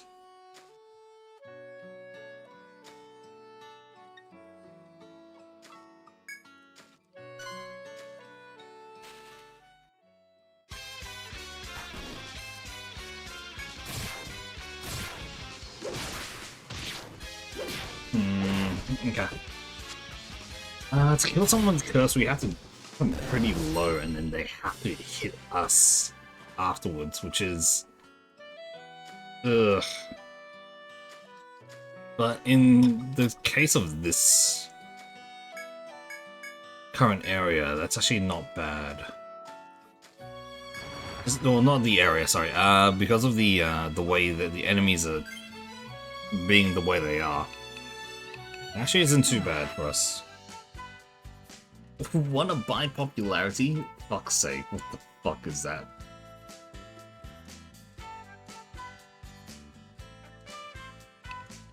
Oh man, that's probably the most egregious one I've ever seen in a while. Wanna buy popularity? Holy shit.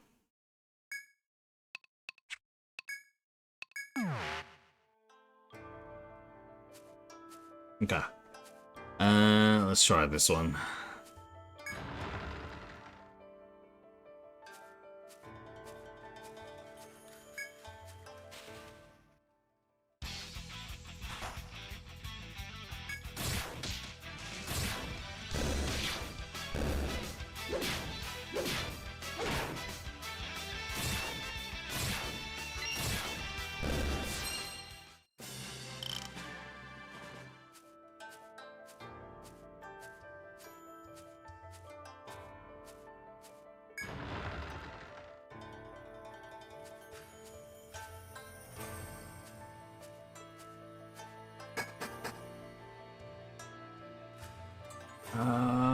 Where the fuck is all this going to? I do not remember this fucking maze for the life of me.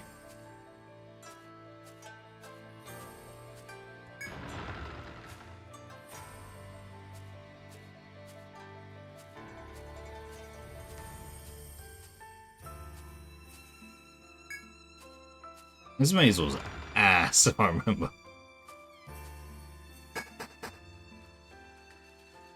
Okay.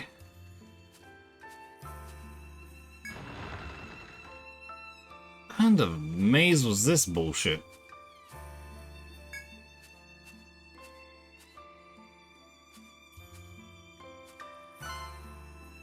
I've never fought this song before. Wait, I don't think I've fought these guys.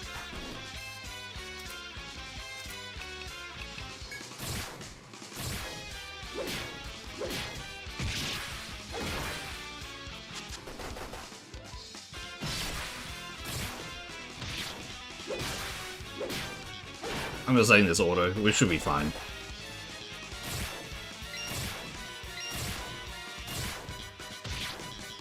Yeah, that was easy as hell, wow.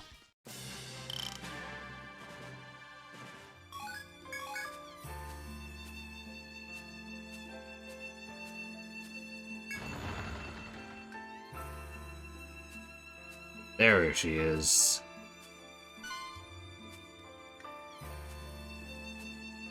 No, okay. So we need to curse her.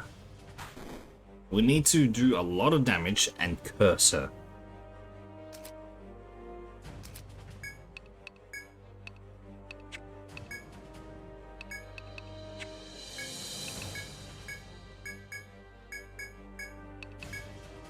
Let's use the Zeus's Wrath as well.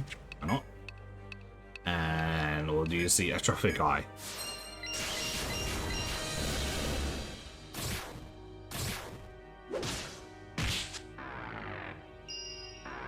I forgot how much this thing fucking dodges.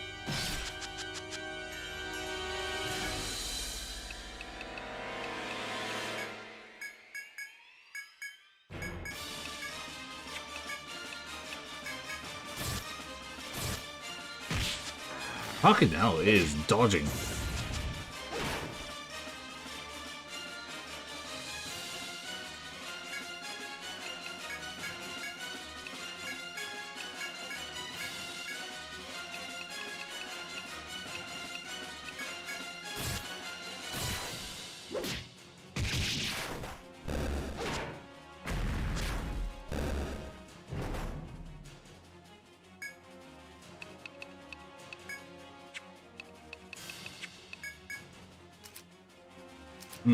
Okay. I got a curse throw here.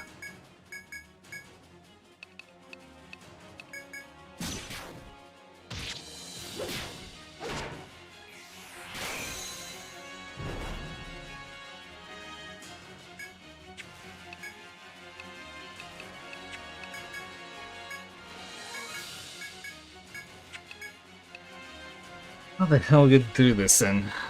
Um.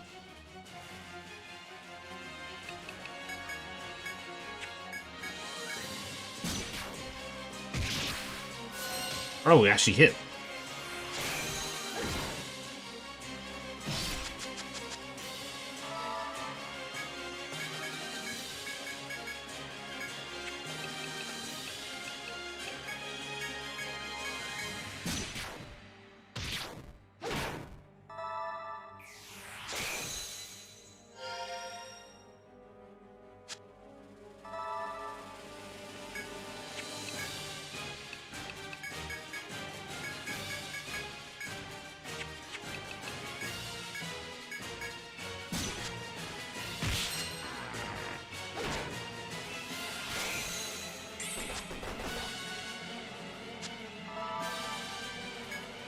Why the hell is this thing so annoying? It's dodging so many things.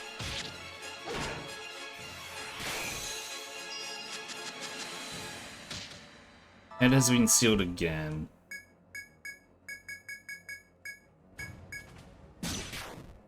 This curse.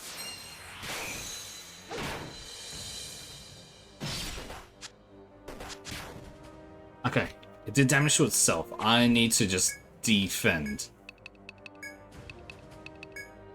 Please hit me, please hit me.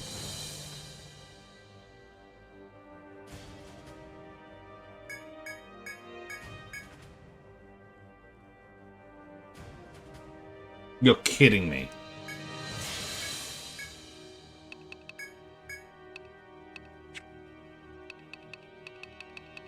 You're fucking kidding me. Because I bound its head. Ah, you're fuck.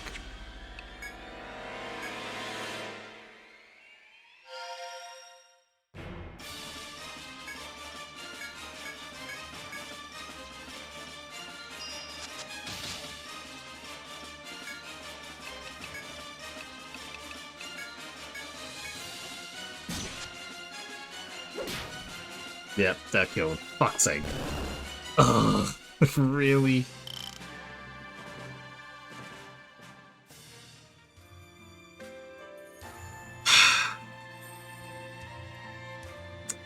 Great.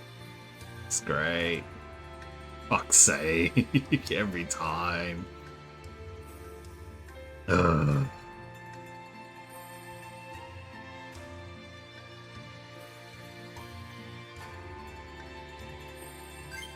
I can't get these boss drops for the life of me. Fucking hell.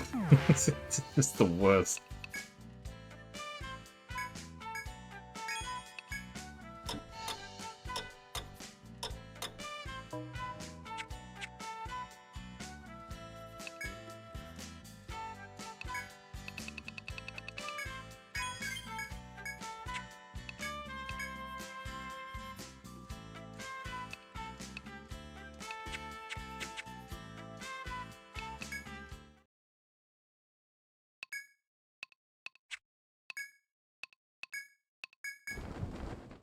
I just like, why do we have to? Sorry, you sleepy? I'm just, it's getting these fucking, these drops are the worst to try to bloody get in this game. I'm just saying. If you can't tell, I'm annoyed by that.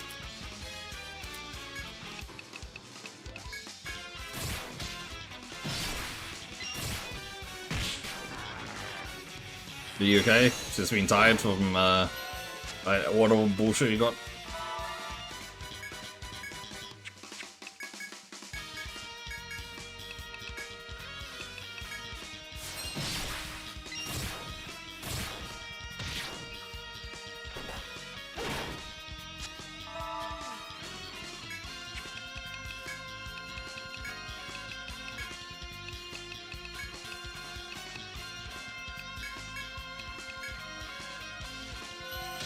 There we are, got the legs.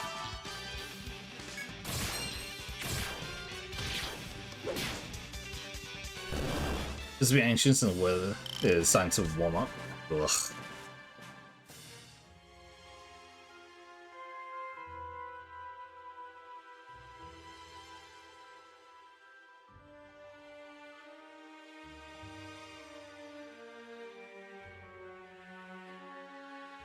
I mean, yeah, what can you do? Oh, actually, yeah, your weather is what, getting colder. Oh, sorry, warm up. Mine's getting colder. It is so much. It is a lot better. I like the cold.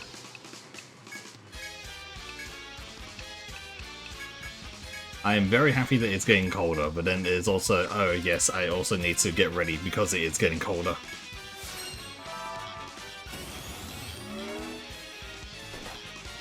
I can finally wear, like, jumpers, have the heater on, it feels nice instead of, you know, everything else.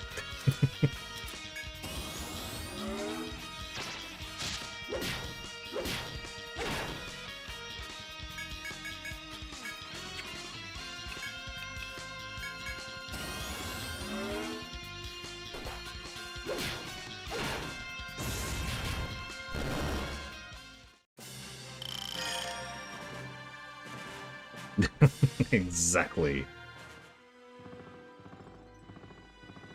Why would I want to be sweaty? Why would I want to be, you know, exhausted after a, like, half a day? I want to be sleepy instead. I want to have, like, a relaxing moment.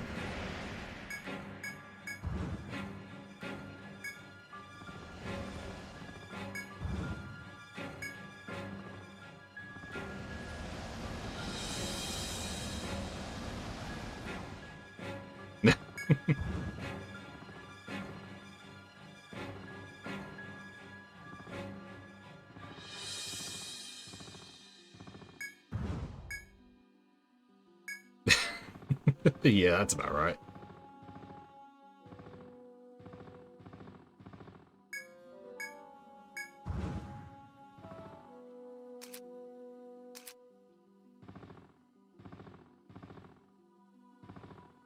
Alright, let's see what this enemy is like.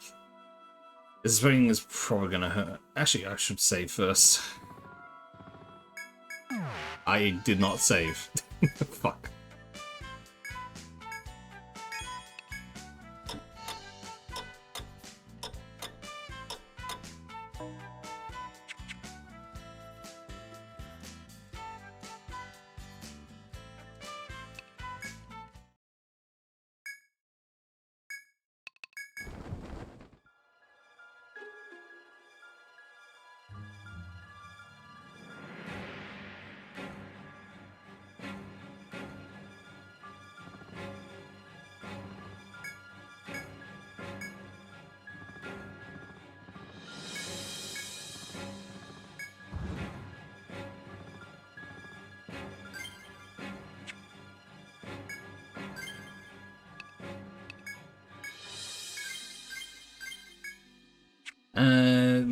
I gotta find me a job vacation.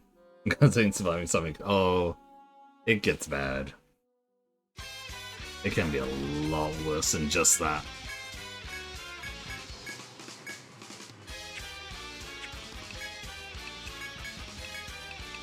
As someone who has, I didn't work with what's it called, in construction, but it was moving a lot of well, I mean, kind of construction, not really. It was moving a lot of products like around in general, and holy shit, that was pretty bad when it came to summertime, especially summer here. It was not fun.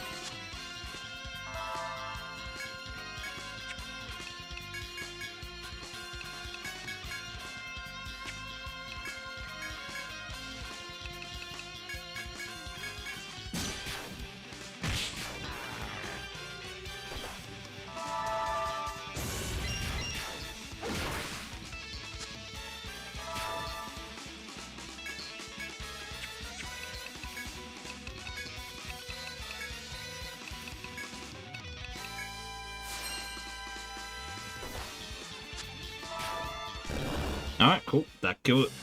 Wow, that was a lot easier than I thought. Let's hunt the other one then. Salacious fuck, yep. Sounds about right.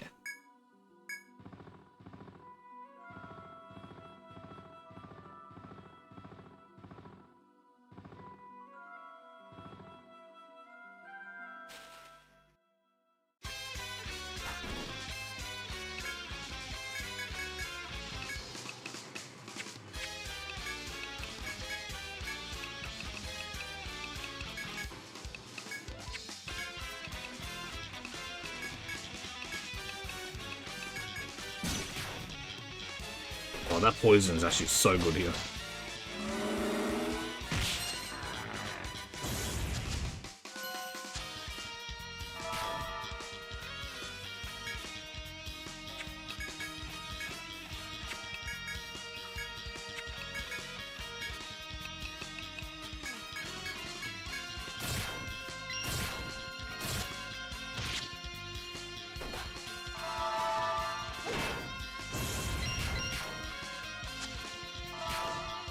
I'm not getting any.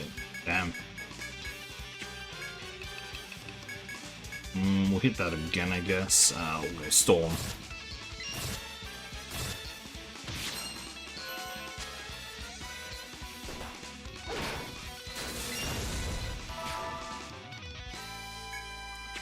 Alright, screw it. We gotta just go for it, I guess. Burst, give me a Spectral Cage, and then Galvanic. There we are. Hopefully that has sealed off its legs.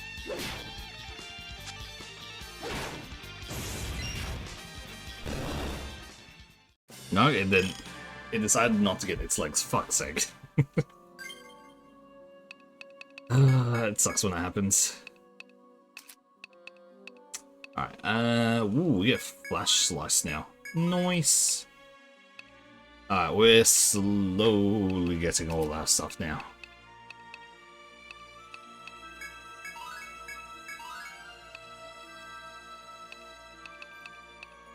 Guard Mastery maxes out. Nice. We'll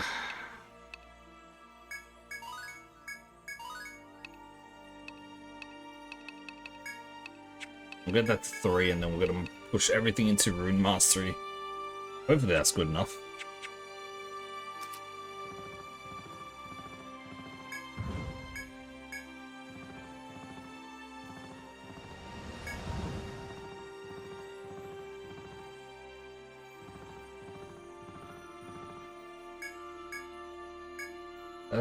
Man, why does this game have to be so rough? It's not like this game is actually that rough, but I just like complaining.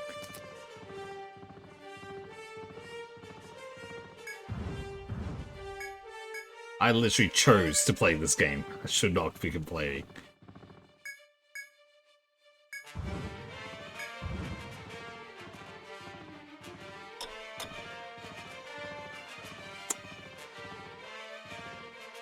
Finish that.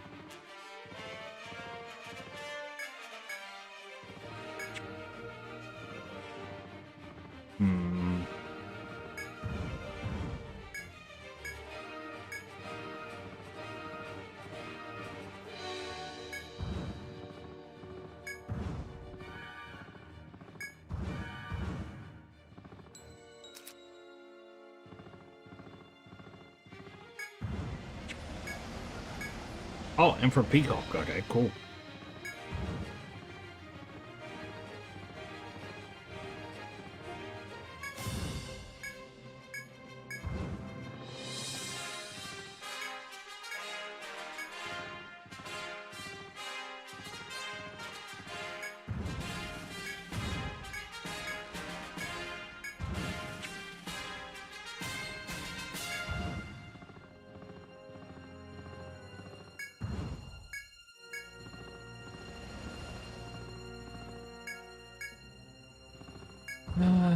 I don't know what to even fight right now. I don't know what is good against anything right now.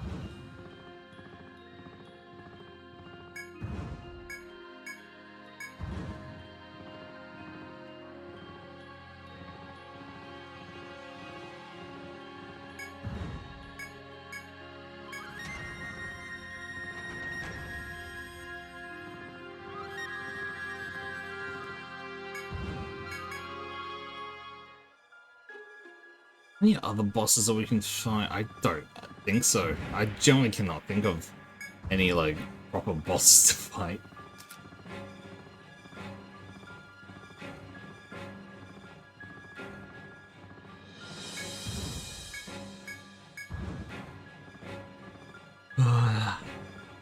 They're not worth it.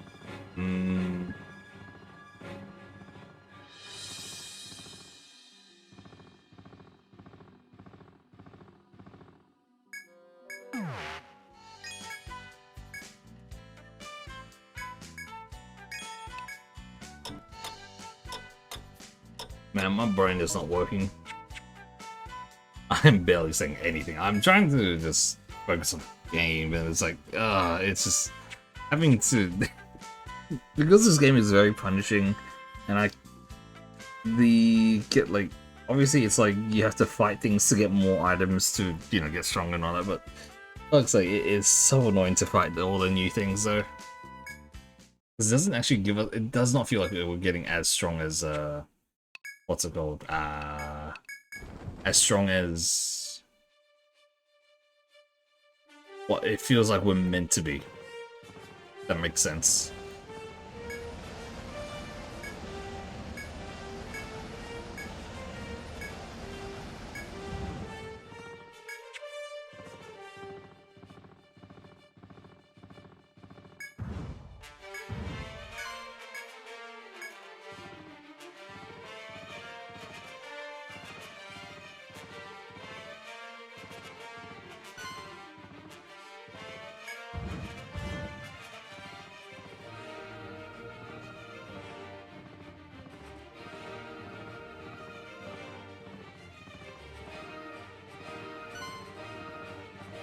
We have to let our allies be decoys and then get in, but how the hell are we meant to do that?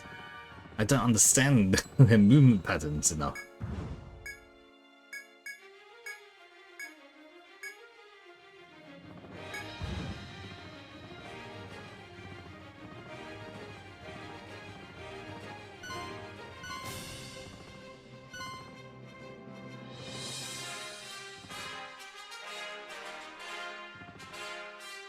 No, it turned around. I thought for a chance it could have just decided to ignore me because it was being taunted away by the other ship, but nope.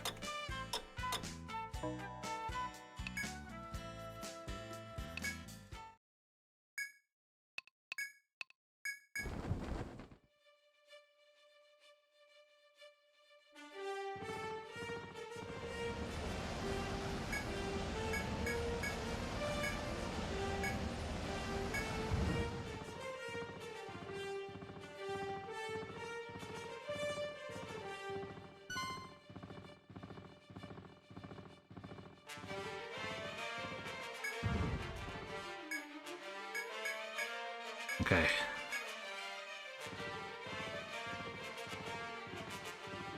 They're off again.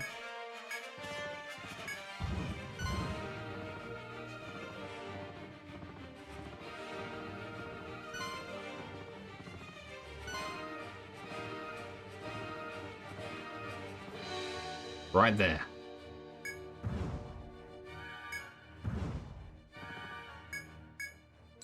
Whoever ancient keepers patrols nearby. If you're not careful, they'll shoot you down from the side. But then, oh, that's it.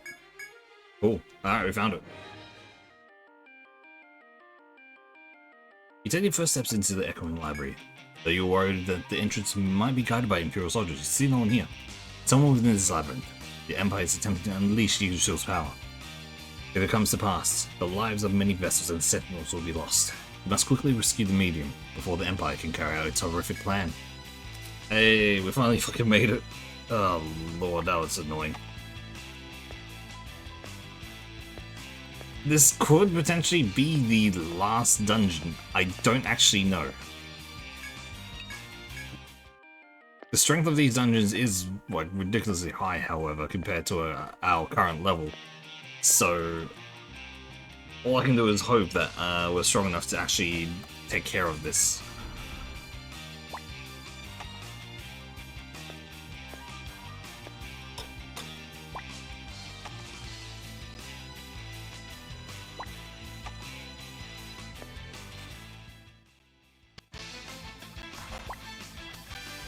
I mean, thankfully these guys are relatively simple.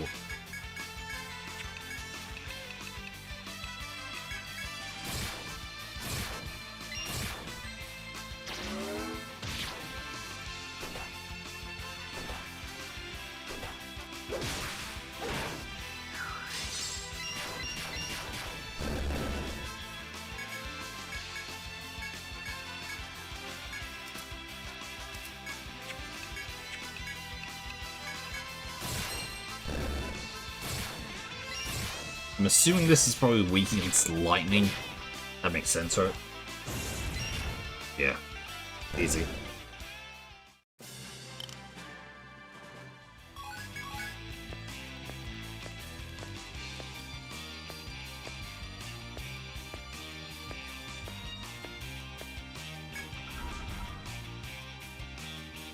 The hell is that? There's a strange statue here shaped like some animal. Oh lord, it's gonna come alive and chase us, isn't it?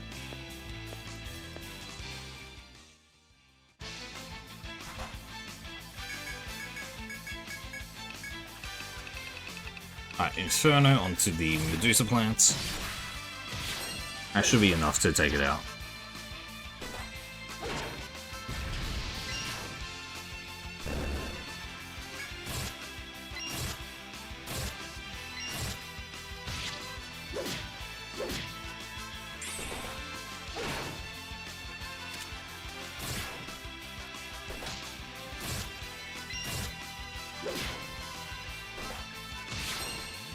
Nice.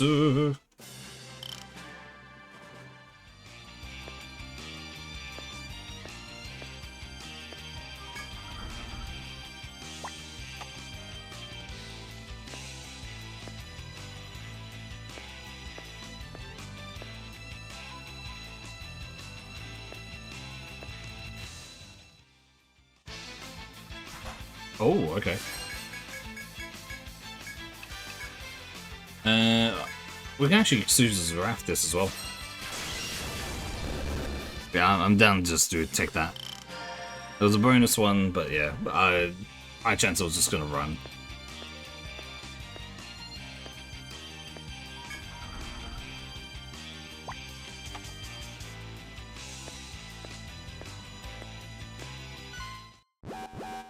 Huh. The instant the mechanical monsters detect you, they began sounding an ear-splitting song. Your stomach stings as you sense more enemies drawing near in response to the sound. At this rate, you face danger from both sides. You must mind the monsters drawing near to survive.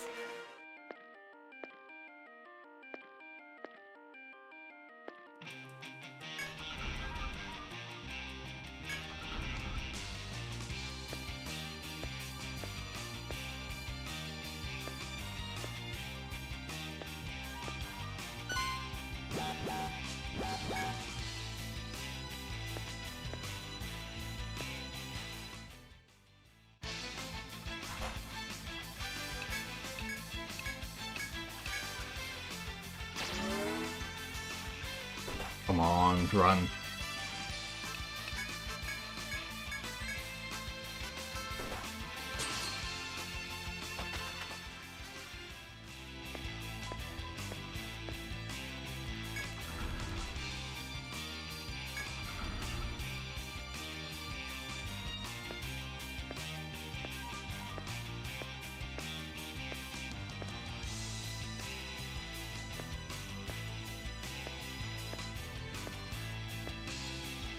If I do this, it doesn't activate. It might not activate.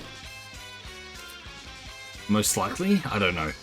I'm hoping it doesn't, so maybe we can actually kill like this.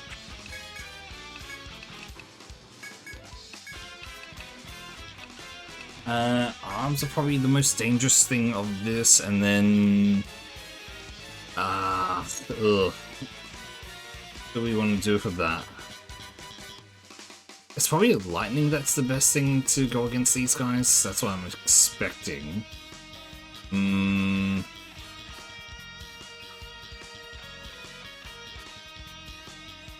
But the name is cold, so most likely fire, actually. So let's try fire.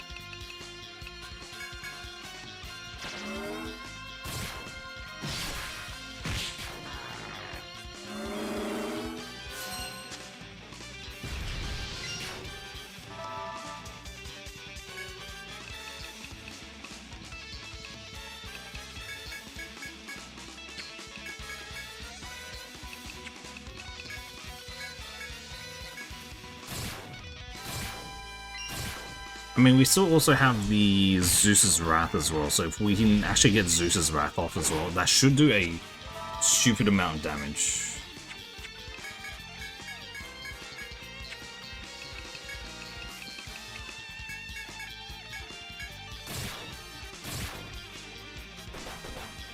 Oh my lord, that's not good.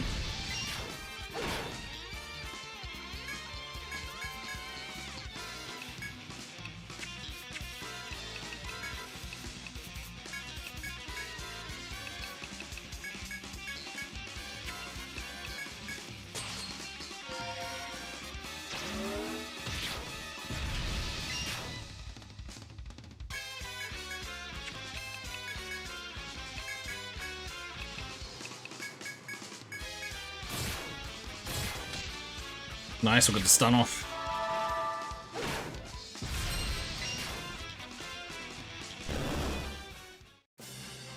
Okay, nice. So that is actually a possible boss. That is actually nice though. That is a possible boss.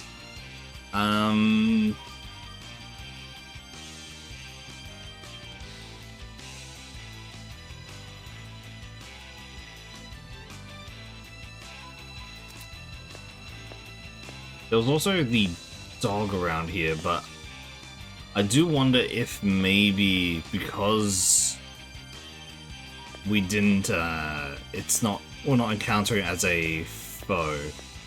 Does it just stay there? It does stay there. Okay, interesting.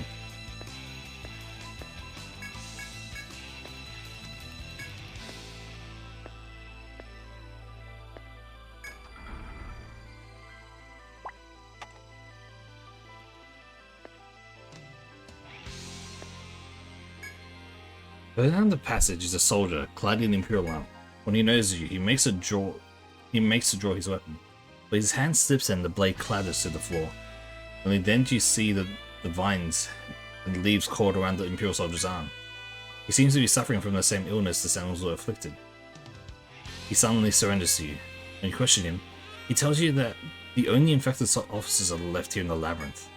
The Imperial soldier claims that the medium offered to treat his disease, but he firmly rejected the offer. Do what you will, but His Imperial Highness Barter will carry out his glorious plan for the Empire. He's not like the Emperor Alfador. Barter will become a truly worthy Emperor. The soldier tells of the royal family. It seems that Alfador was the one who advocated the use of Yggdrasil's power to revive his dead lands. The Emperor searched for a way to save his people, but what he sought was more than a path to survival. He was after a means of purifying the land without unleashing the Titan's curse upon the world. He knew he would need the three items to enact whatever plan he devised: the heart, the soul, and the crown. The Emperor planned to send a number of knights through the barrier. He knew it would cost lives. But then the Emperor himself joined the search team. Simply didn't understand the risks. Only Sir Lurg returned. No one but His Imperial Highness believes any more that Alfador and the others are alive.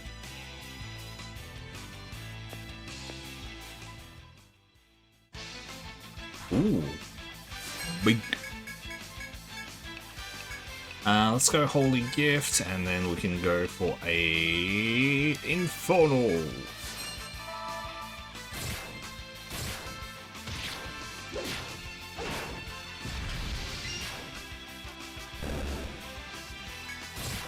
Nice, that should be a lot of XP.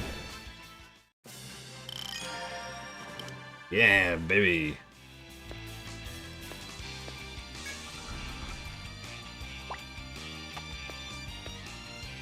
Where the hell are we? Oh, that way. But I shouldn't go for a fee.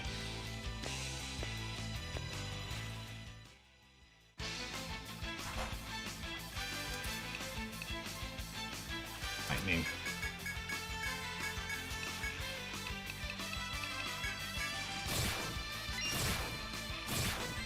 What's your question, Fee? What kind of bullshit are you gonna ask today?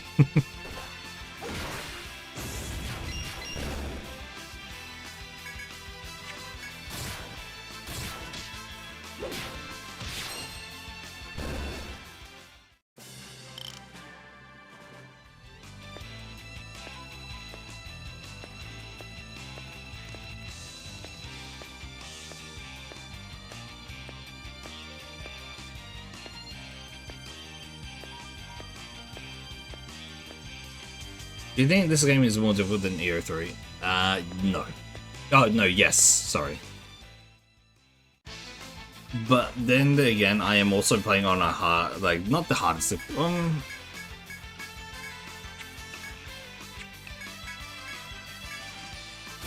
Yes. This game is more difficult than Year 3 in my opinion.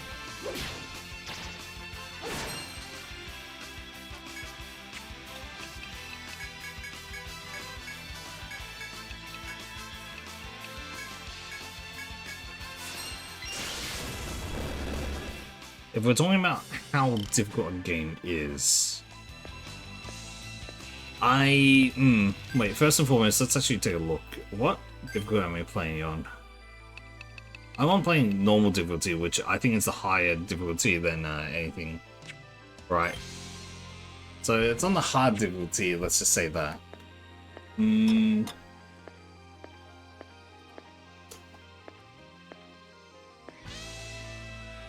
It is more difficult in a way that... I'm trying to think of like the best way to actually say this.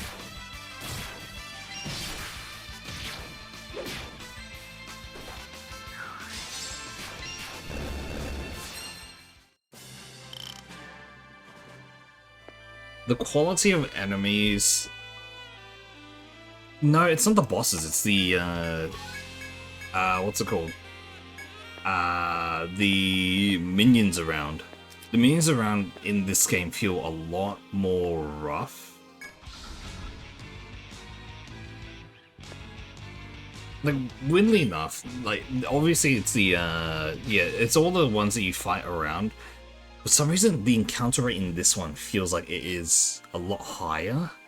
And because I don't really have a way to recover, what's it called? Mana. It is the most annoying thing. Like, don't get me wrong, I do know that there are classes that recover mana.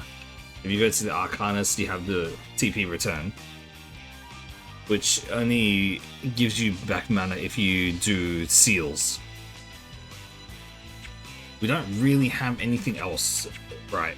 And if you run out of mana for healer, for your mage, you're basically screwed, correct?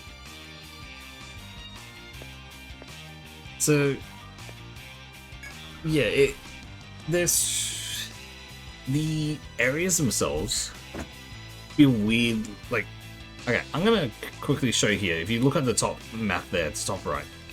Let me show you.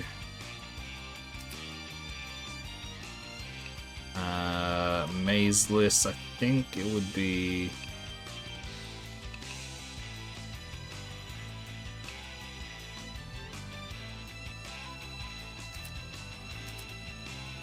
Lush Woodlands here.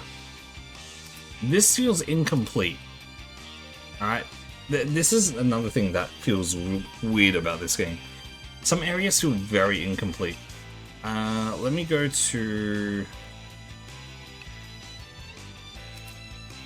Yeah, this is the second one.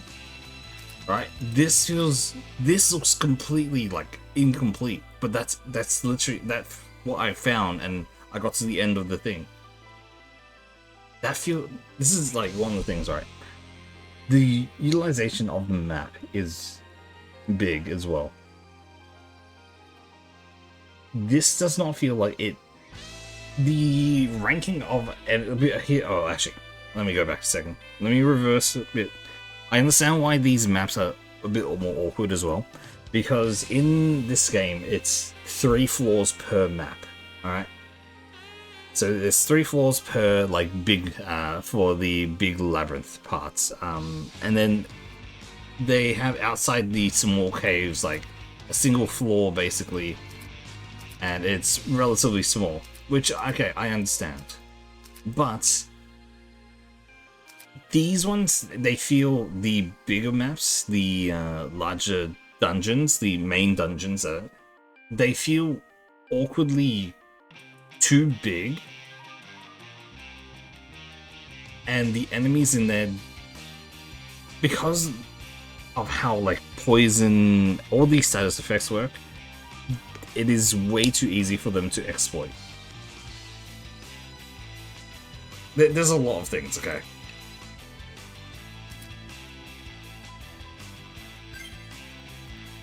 the enemies are more annoying. The damage that they actually do, even though I'm pretty sure I have relatively good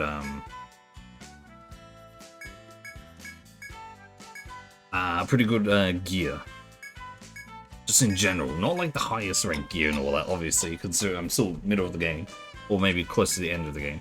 But it has that feeling of, I'm not strong enough to do this.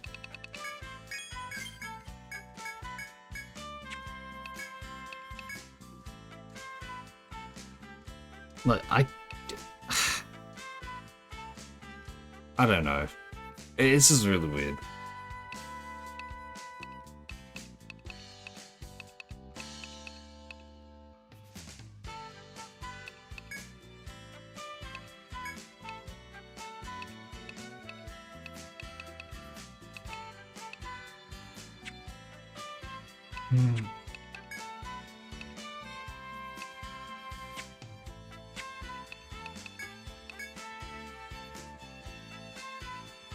Let me actually take a look quickly. I'm going to go to EO4 and let's actually take a look at like weapons. Let's actually go to normal swords for weapons. And let's see where we're actually at here. We're on Katzbalger.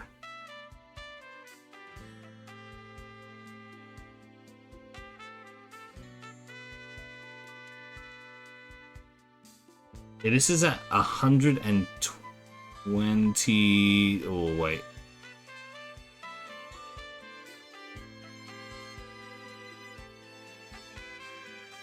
So this is at 122. The highest one is. Oh, okay. Let's not worry about the highest.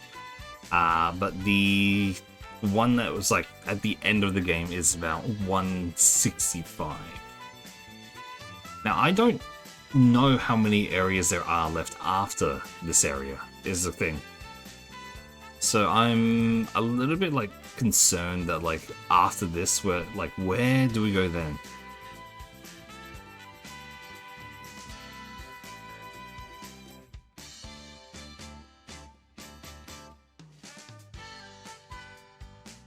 We're in the 4th area currently, right? I don't know where after that.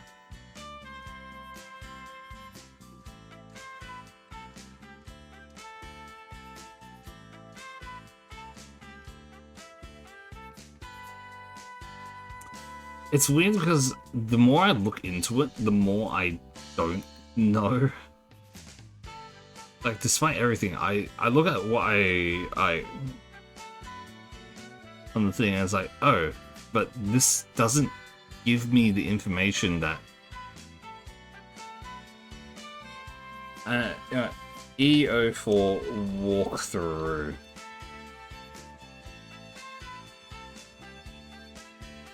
I'm not gonna fucking follow this just because of the thing, but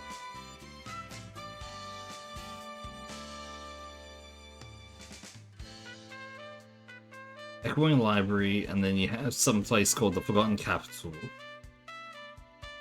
The Hall of Darkness.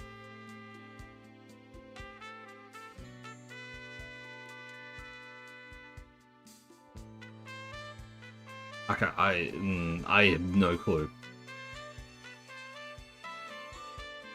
It just feels like this feels like it should be closing in on the end, because this is, in most Etrian Odyssey games, there's what, 5 labyrinths, correct?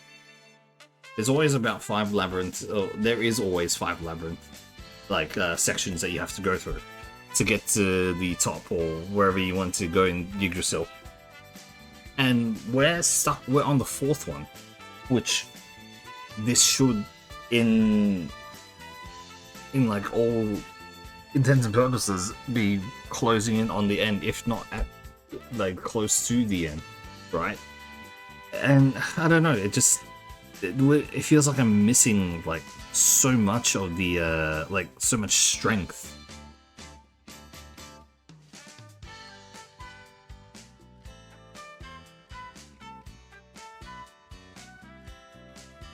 Nice. That was pretty good. Hey there, Reva. Why'd you have to come in now? I was just about to load up as well. You bastard. Hey there, Millie. I'm just complaining a little bit about Etrian Odyssey 4. Because it's just like a kind of strength, I don't feel the strength that I should be at. Hey there, Millie. No, I'm just keeping it as a frontliner. Dodge everything, hopefully. But I don't know, there's something... I don't understand. I feel like I'm missing something in, like, either build... No, the build is fine in general. It's just, there's a modicum of, like, defensiveness that I'm missing. Nah, not dying.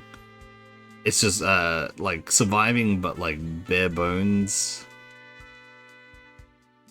It's a weird part of, this. The strength of my units... I'm playing on... What difficulty was it? I mean, it says normal difficulty, which I'm assuming is basically hard difficulty because there's no... Yeah, there's 2 difficult settings.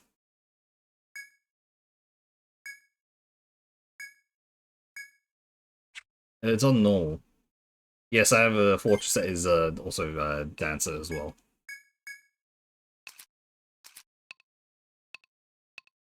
This is a Nightseeker Dancer for, what's it called? The auto attack stuns, and then also you got the status elements as well.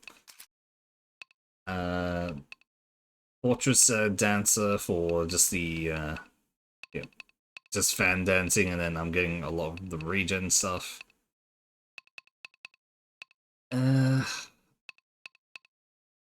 It's good. I'm still getting screwed over. Medic Arcanus, just for the extra healing. I haven't given the Rune Master anything yet. I was planning to go see Imperial, if possible. Getting a 1-turn insta-kill on the A3 on the phone, yep. Done that before. And Lanchet and Bushi, currently. Which I'm not using any of the Lanchet stuff. Literally using the Bushi abilities and Lanchet passives. I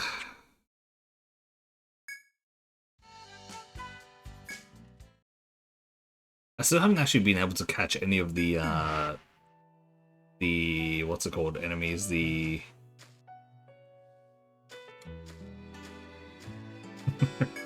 yeah, sure does.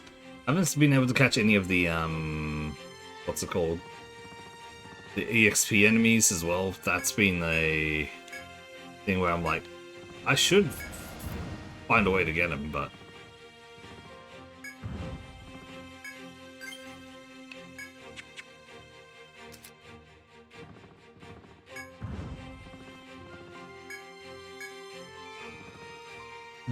which one gave it again? I think it was these.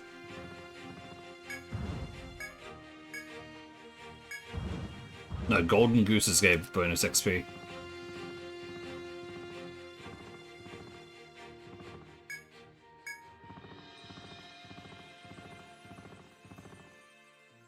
Can't reach that one up there. Ah, well.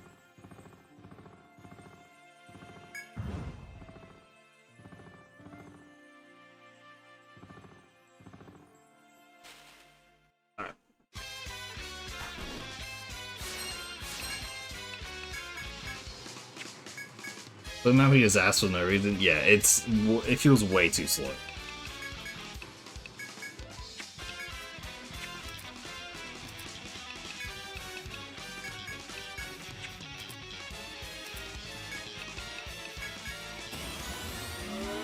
I was trying to get some of the conditional drops for the some of the what's it called? Some of the boss mobs. Annoyingly, I could not get a single one.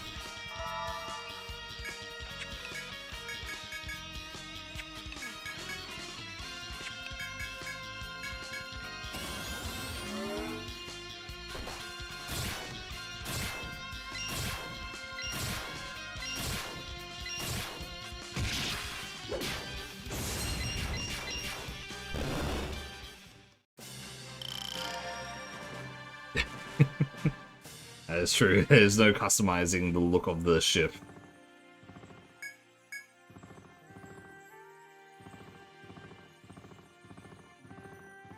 I'm trying to think, what other bosses are there? I think I've fought all of them, annoyingly.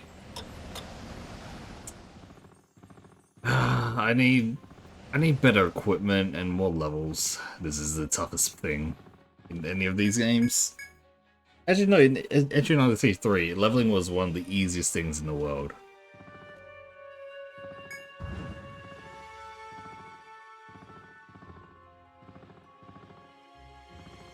Oh yeah, the mapping of this is rough because of just because.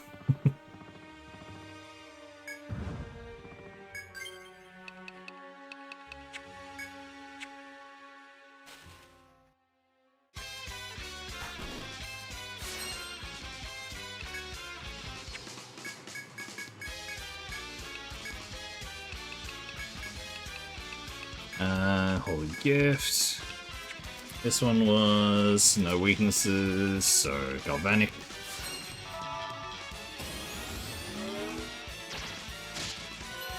Too many things do status elements in this game. There are too many things that do status elements.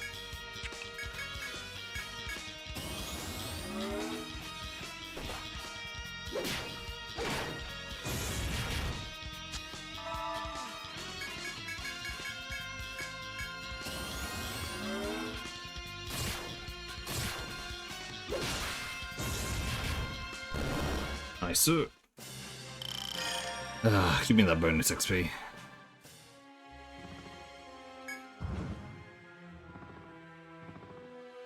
No more golds, so we'll go to the next one. Let's show you, I think this has been the first AO3 and that's full animation. Or has no speed options outside of holding A. That's making it the slowest combat in the series. Yes, it does feel very slow.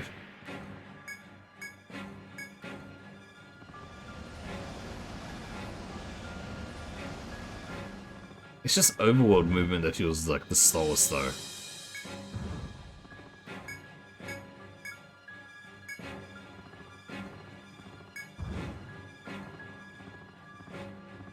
I can understand it in the... what's it called? When you're in the dungeons, because like, oh, you gotta be somewhat careful. But then in this one it's like, you don't have to be that careful.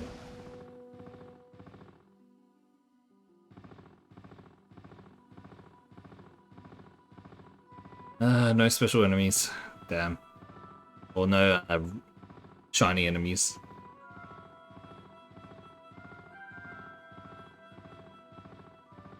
It's like a snail space. I haven't fought any of the foes here. You know what? Let's give it a shot. Why not? Let's be a little bit crazy. I went back to Tharsis. Ah, yes. When you go to try to save in the airship, and you actually just go back home. Oh well, that's at least a save there, so...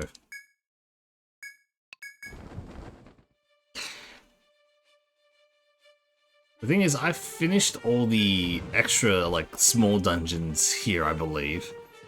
And it's the main dungeon that I have to get through, but I understand that it's going to be so annoying to do as well.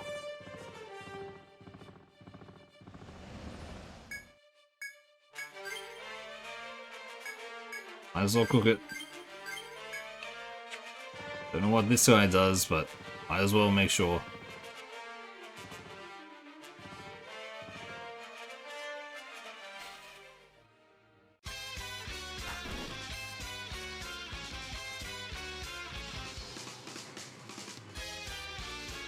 Oh yeah, true, there is happiness hairs.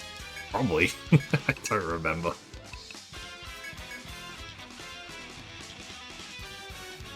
Oh yeah, no, I do know how to get through this stuff. I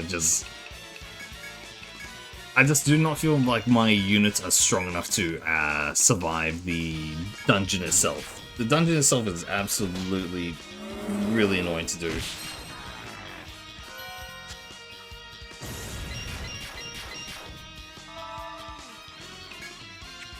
See, these guys are easy as hell, but then everything else just hurts.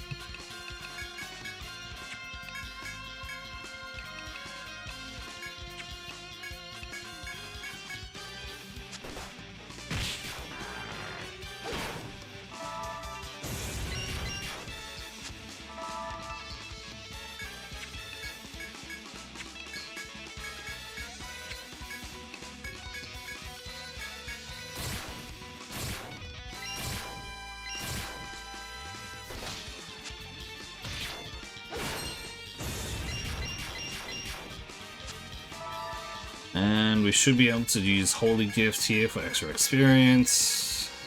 And win. So I've already gotten into the final, the middle dungeon there.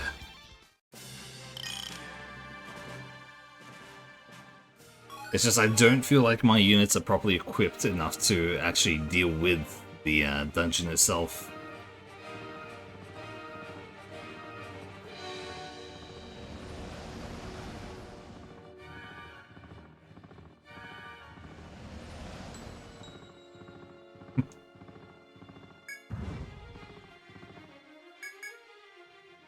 I miss having the, what's it called? The hyper, what was it? It's not the Rune Master, it's Zodiac, yeah, Zodiac Gladiator combo in EO3. That was stupid. Like, genuinely, I remember using that for like 90% of the battles and one-shotting even the extra labyrinth foes.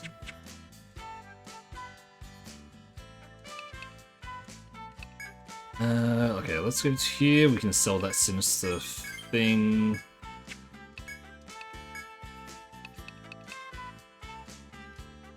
It's a very good shield, honestly. Yeah, we'll take it. I need to get another one from my other, the shield user. Okay, so Happiness Hairs in the third area. That's the way to do it, I'm assuming. Then that one and... Oh, I don't have the more to it.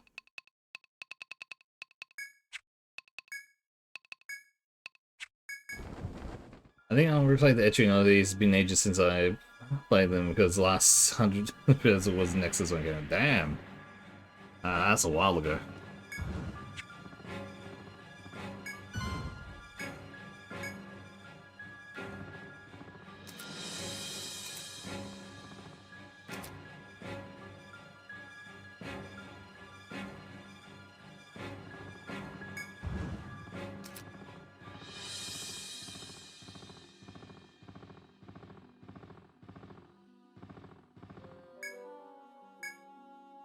Well, didn't get a single one. No Happiness Hairs here. Happiness, what is that?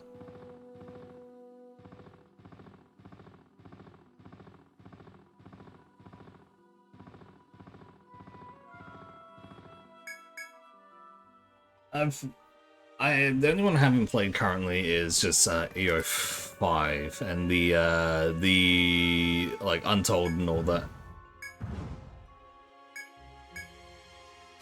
Oh, hi there. I'm probably actually put this on auto and just like get like some tea or something.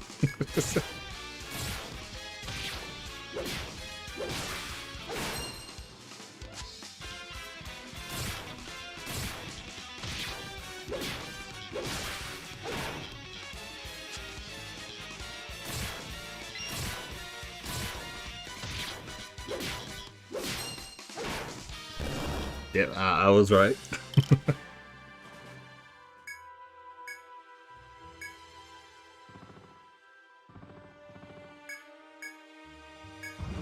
I mean, in this game, this is like probably the easiest, one of the easiest games to get money. And then because someone put the points in for it. Australia is the only thing picking a hole in my location theory by having a majority of Australia supporting my location. See you, Nab.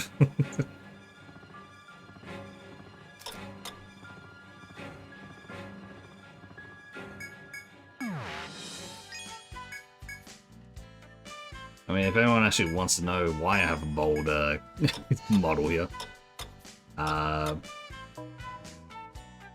either for the strongest class is Fortress. Yeah, probably. I can see it.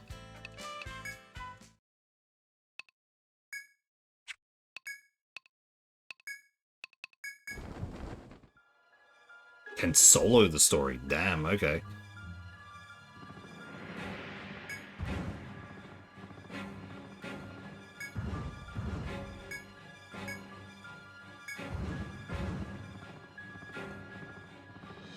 Those are very, very big claims.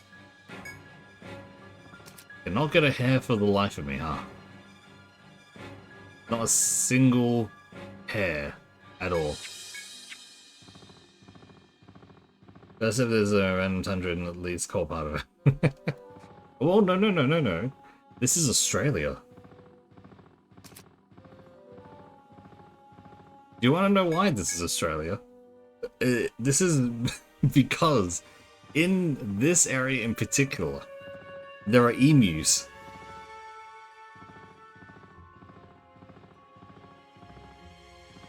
I'm not bullshit. There are emus in this game. Only in this area.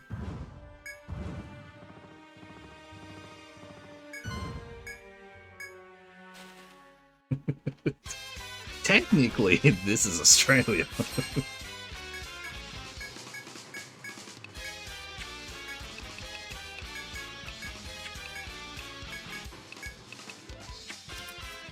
With lightning, great.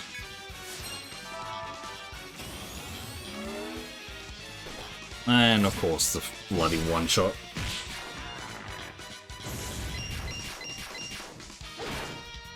The game has better evidence of being Australian, probably.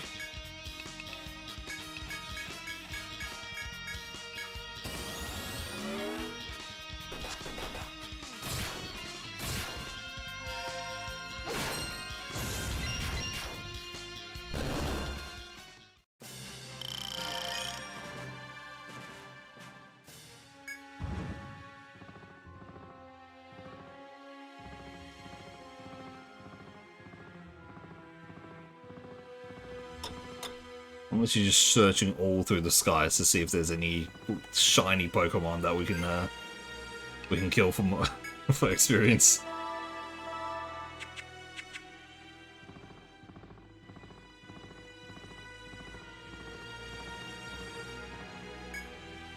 Immortal Peach. What does Immortal Peach actually give us? All stats increase slightly.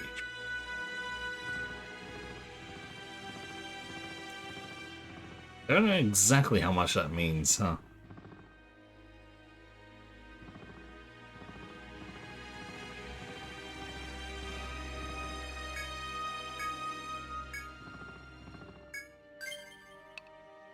Rare breed up. Okay, we have one that gives higher rare breed chances. Does really Happiness Head, like, they just straight give you, like, the next battle it becomes a rare breed? Is that how it is? I remember getting a few Happiness Heads, I don't remember actually even using one.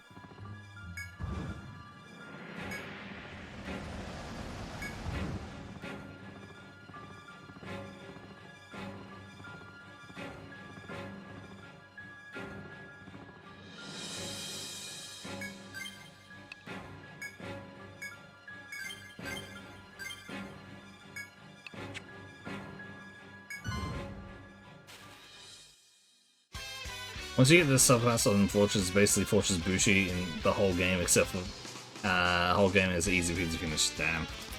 Yeah, did not go for Bushi. Landship Bushi, Fortress Dancer, Night Seeker, Medic, and Arcanus, and I currently don't have anything for the That's the second time today I've got the same bloody message. Oh my lord.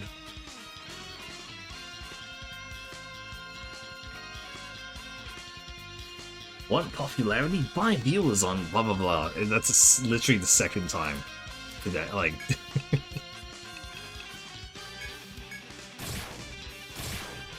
I ain't that desperate to be popular.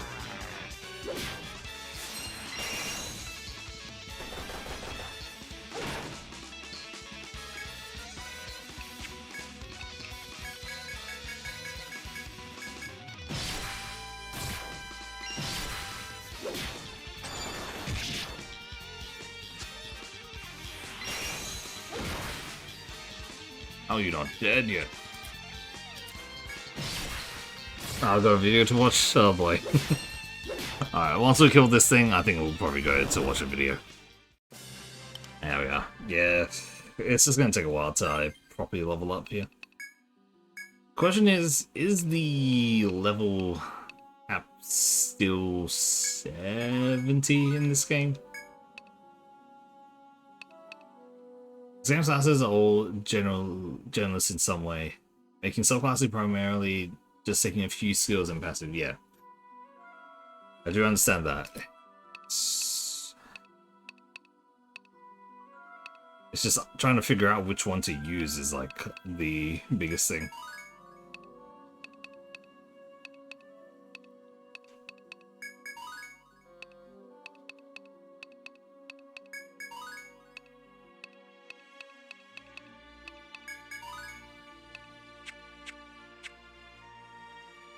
Okay, let's go save and we'll watch this video of yours, Millie.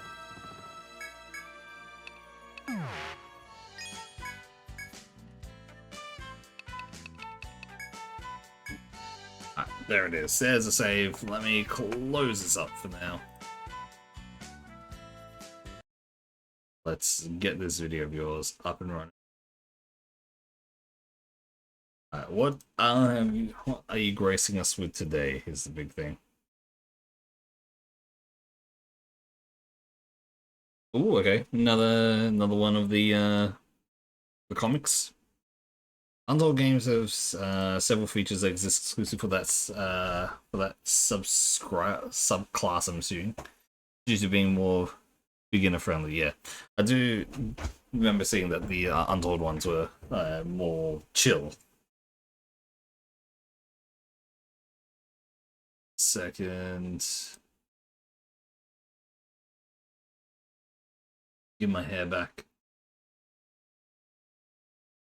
And let's get this on screen. Sub-series.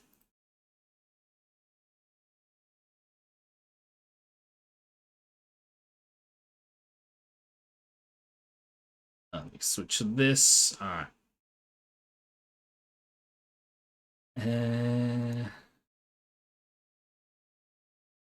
Where is it? Where is it? Where is it? The Supreme Video of the Year. Okay. Interesting name, to say the least.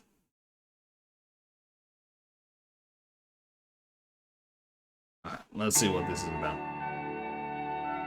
Overlord Comics, Supreme Video of the Year.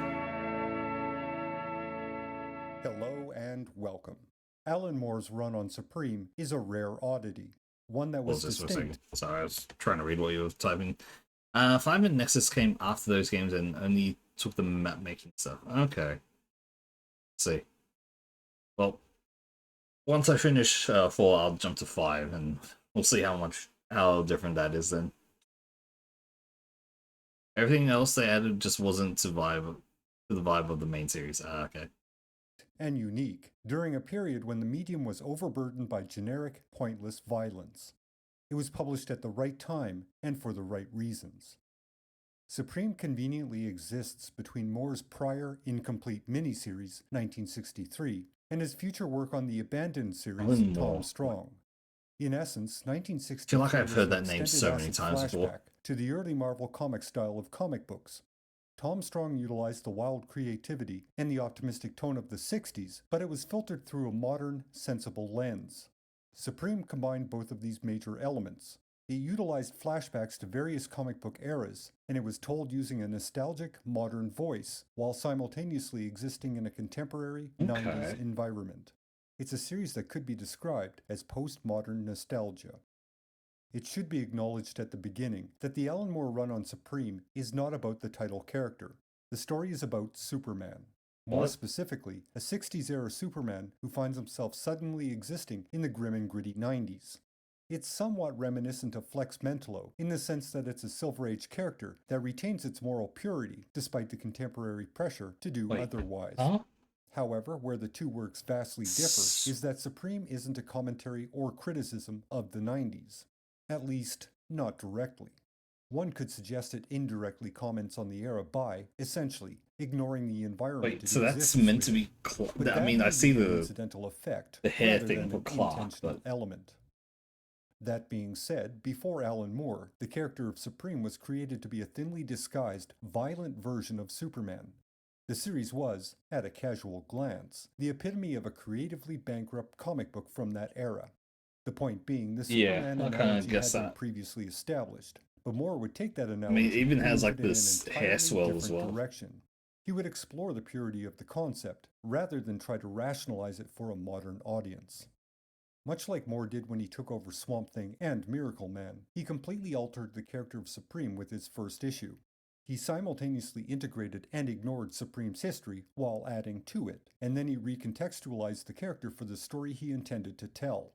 It's like a concise masterclass in self-aware deconstructionism.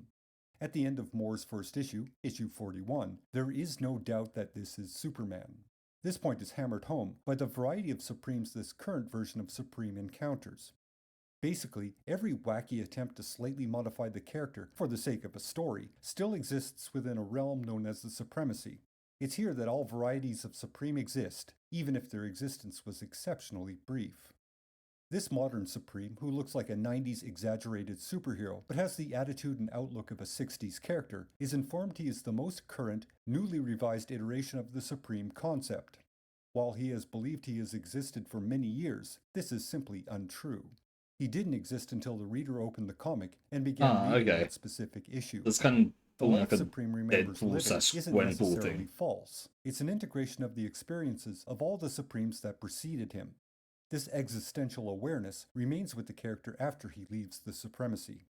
During the series, Supreme will flash back to past adventures, and these flashbacks will fill in the softer areas of his awareness. Supreme becomes a unique entity that incorporates all that is necessary without utterly disregarding anything that is, well, somewhat ridiculous to a modern audience. Again, this may be the most blatantly self-aware comic book ever written. This self-awareness will diminish over time as the character settles into the hero he needs to represent, and as his memories codify into an actual continuity for the character.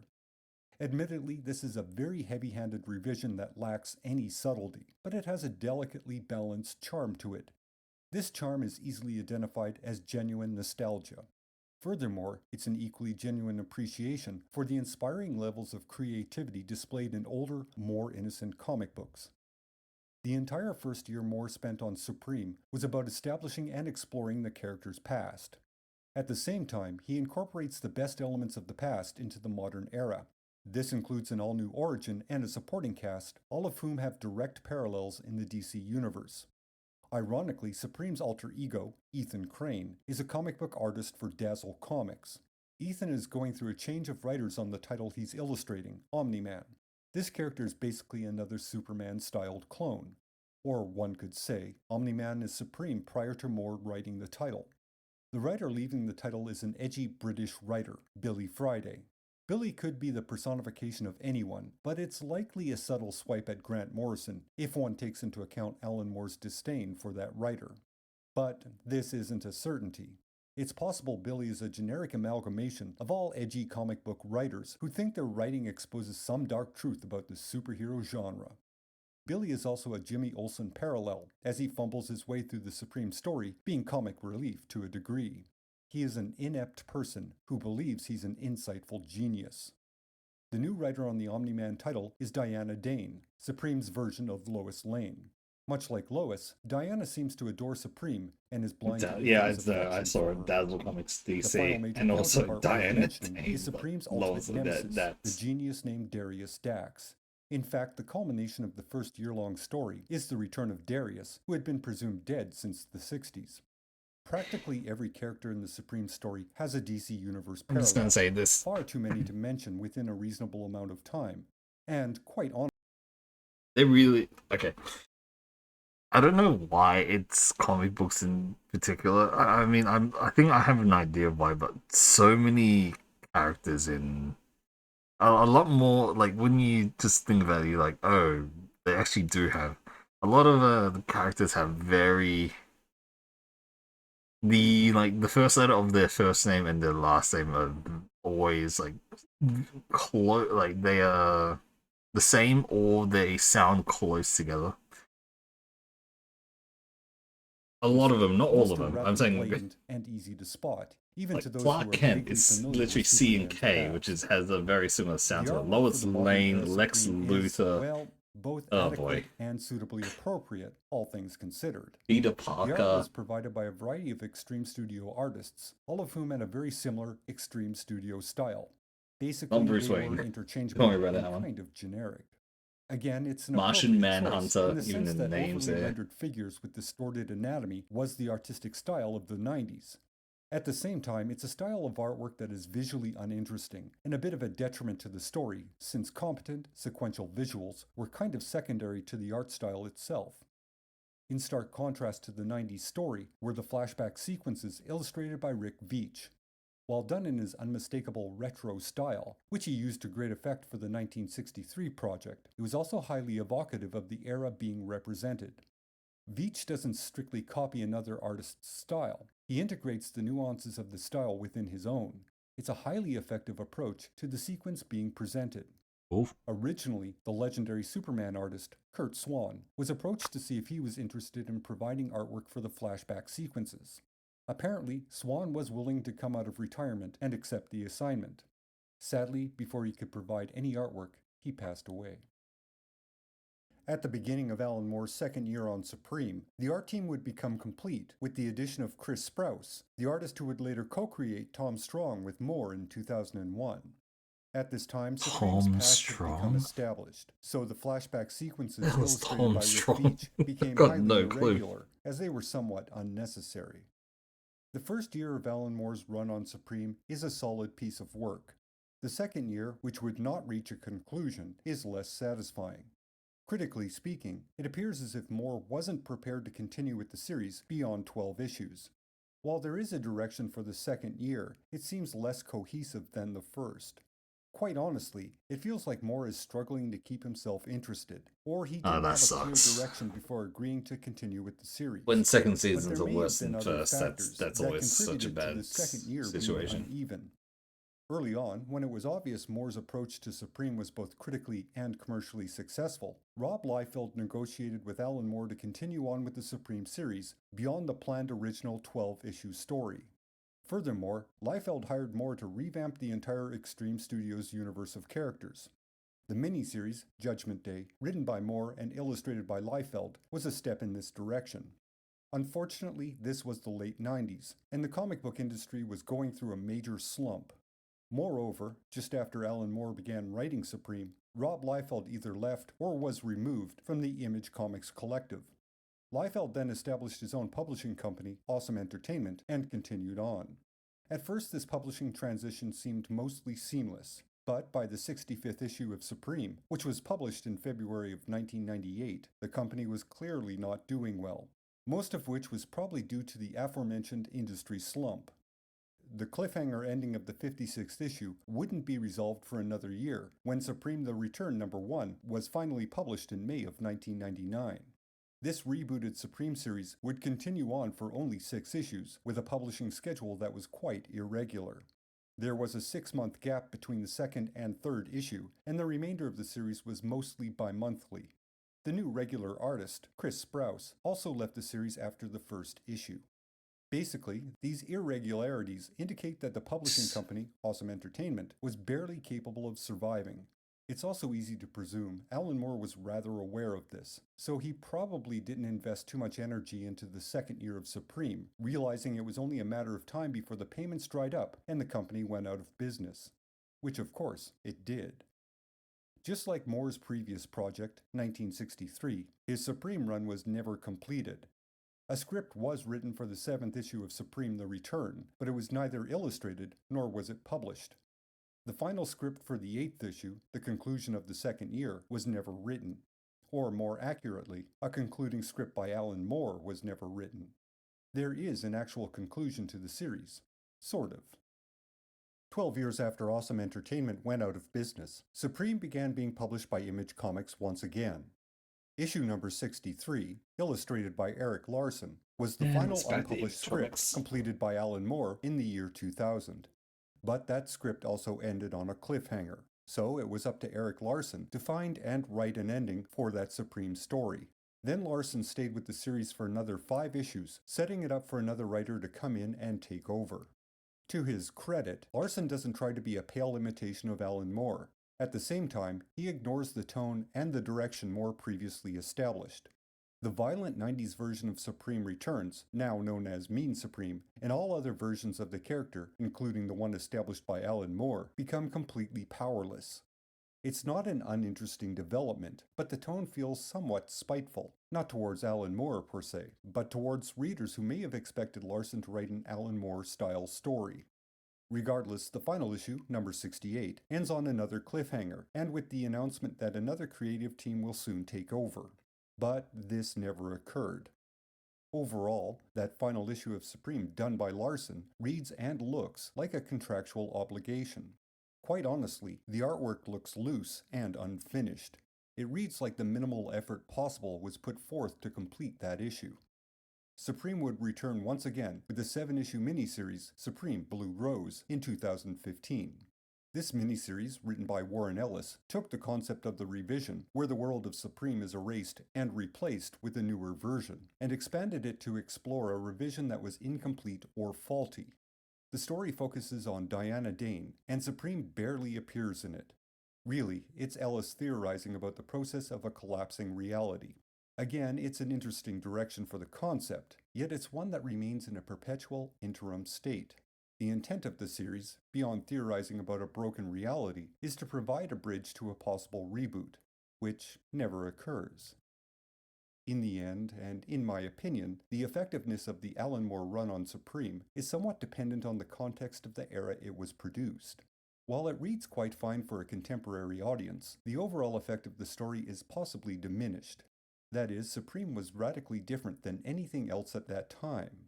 This difference gave it a unique quality that was a rare mix of nostalgia and a modern storytelling voice. I'm basically These just like trying to elements, figure while out like mostly how unique to explain today, everything might here, not translate as well like as in they my did own at words. the time.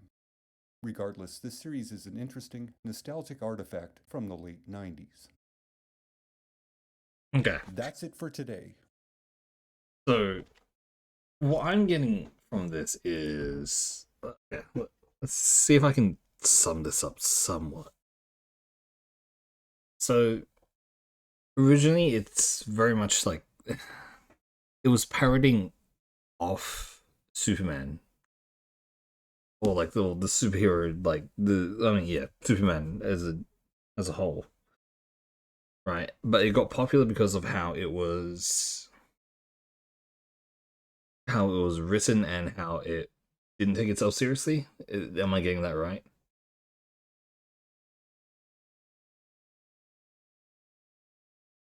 Because it talked about I guess issues and stuff of the time, which I mean makes sense. Okay, if I'm right with that, now I have this stupid comparison. If okay, I need someone to like confirm me. Am I correct with saying that this was like I mean it started out as a parody, but Nice writer made edgy Superman. Alan Moore reinvented it into a reflection of Silver Age Superman, then couldn't finish because the company exploded. Okay. I was about to make this very stupid, like, stupid thing that it was basically. It somehow started off as the scary movie to the scary movies in general than corporate bullshit where it's screwed up. Like, it's a scary movie that it was actually well written and people enjoyed it, but then because company bullshit, behind the scenes bullshit, it was actually no. It was in the midst of writing a second season or second run of it, wasn't it? So yeah, okay, wait. So yeah, company bullshit would have stopped the second run from like finishing. Is that the right word for it? I don't know.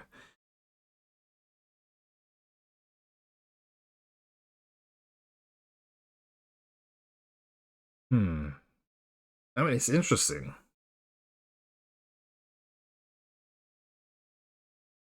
Because you don't.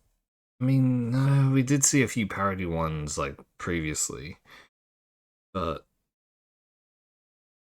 the 90s somewhat parody version or yeah, edgy version of Superman. I just say parody because like that's the simplest word for it for me. That got so popular that it was about to get a second run, but then company execs or something got in the way of and in the midst of making the ending of the second run for it. That's how it goes. That really does suck. You can definitely tell. The looking at this, that's rough. That's actually so rough. Like them saying that, oh yeah, they kind of just gave up at the end. That you can. My art skills are not good. I'm saying this right, but even I can tell that this is like comparing it to other stuff that was like from before. Assuming like in the last few panels here, this is like how it's meant to look like. Then getting a close-up shot that looks like that, that's rough. Yeah. Damn, that sucks for them though. Uh, Interesting. Definitely an interesting story because yeah, normally a lot of parody stuff they don't go that far. And the fact that this one actually was seemed to actually be going was actually going well and then kind of got screwed over like at the end.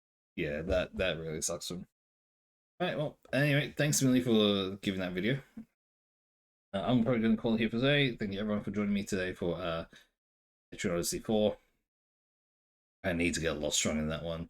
Thanks Millie for giving the video. It's interesting into the Silver Age Superman. That was an interesting video. Always very interesting to check out these like old comic stuff that I would never actually check myself. Anyways, I will be back tomorrow with some more Remnant 2 and also I think yeah, Cold Steel 3 and yeah, there'll be those two and yeah, only here and 5, 4, 3, 2, 1 and goodbye.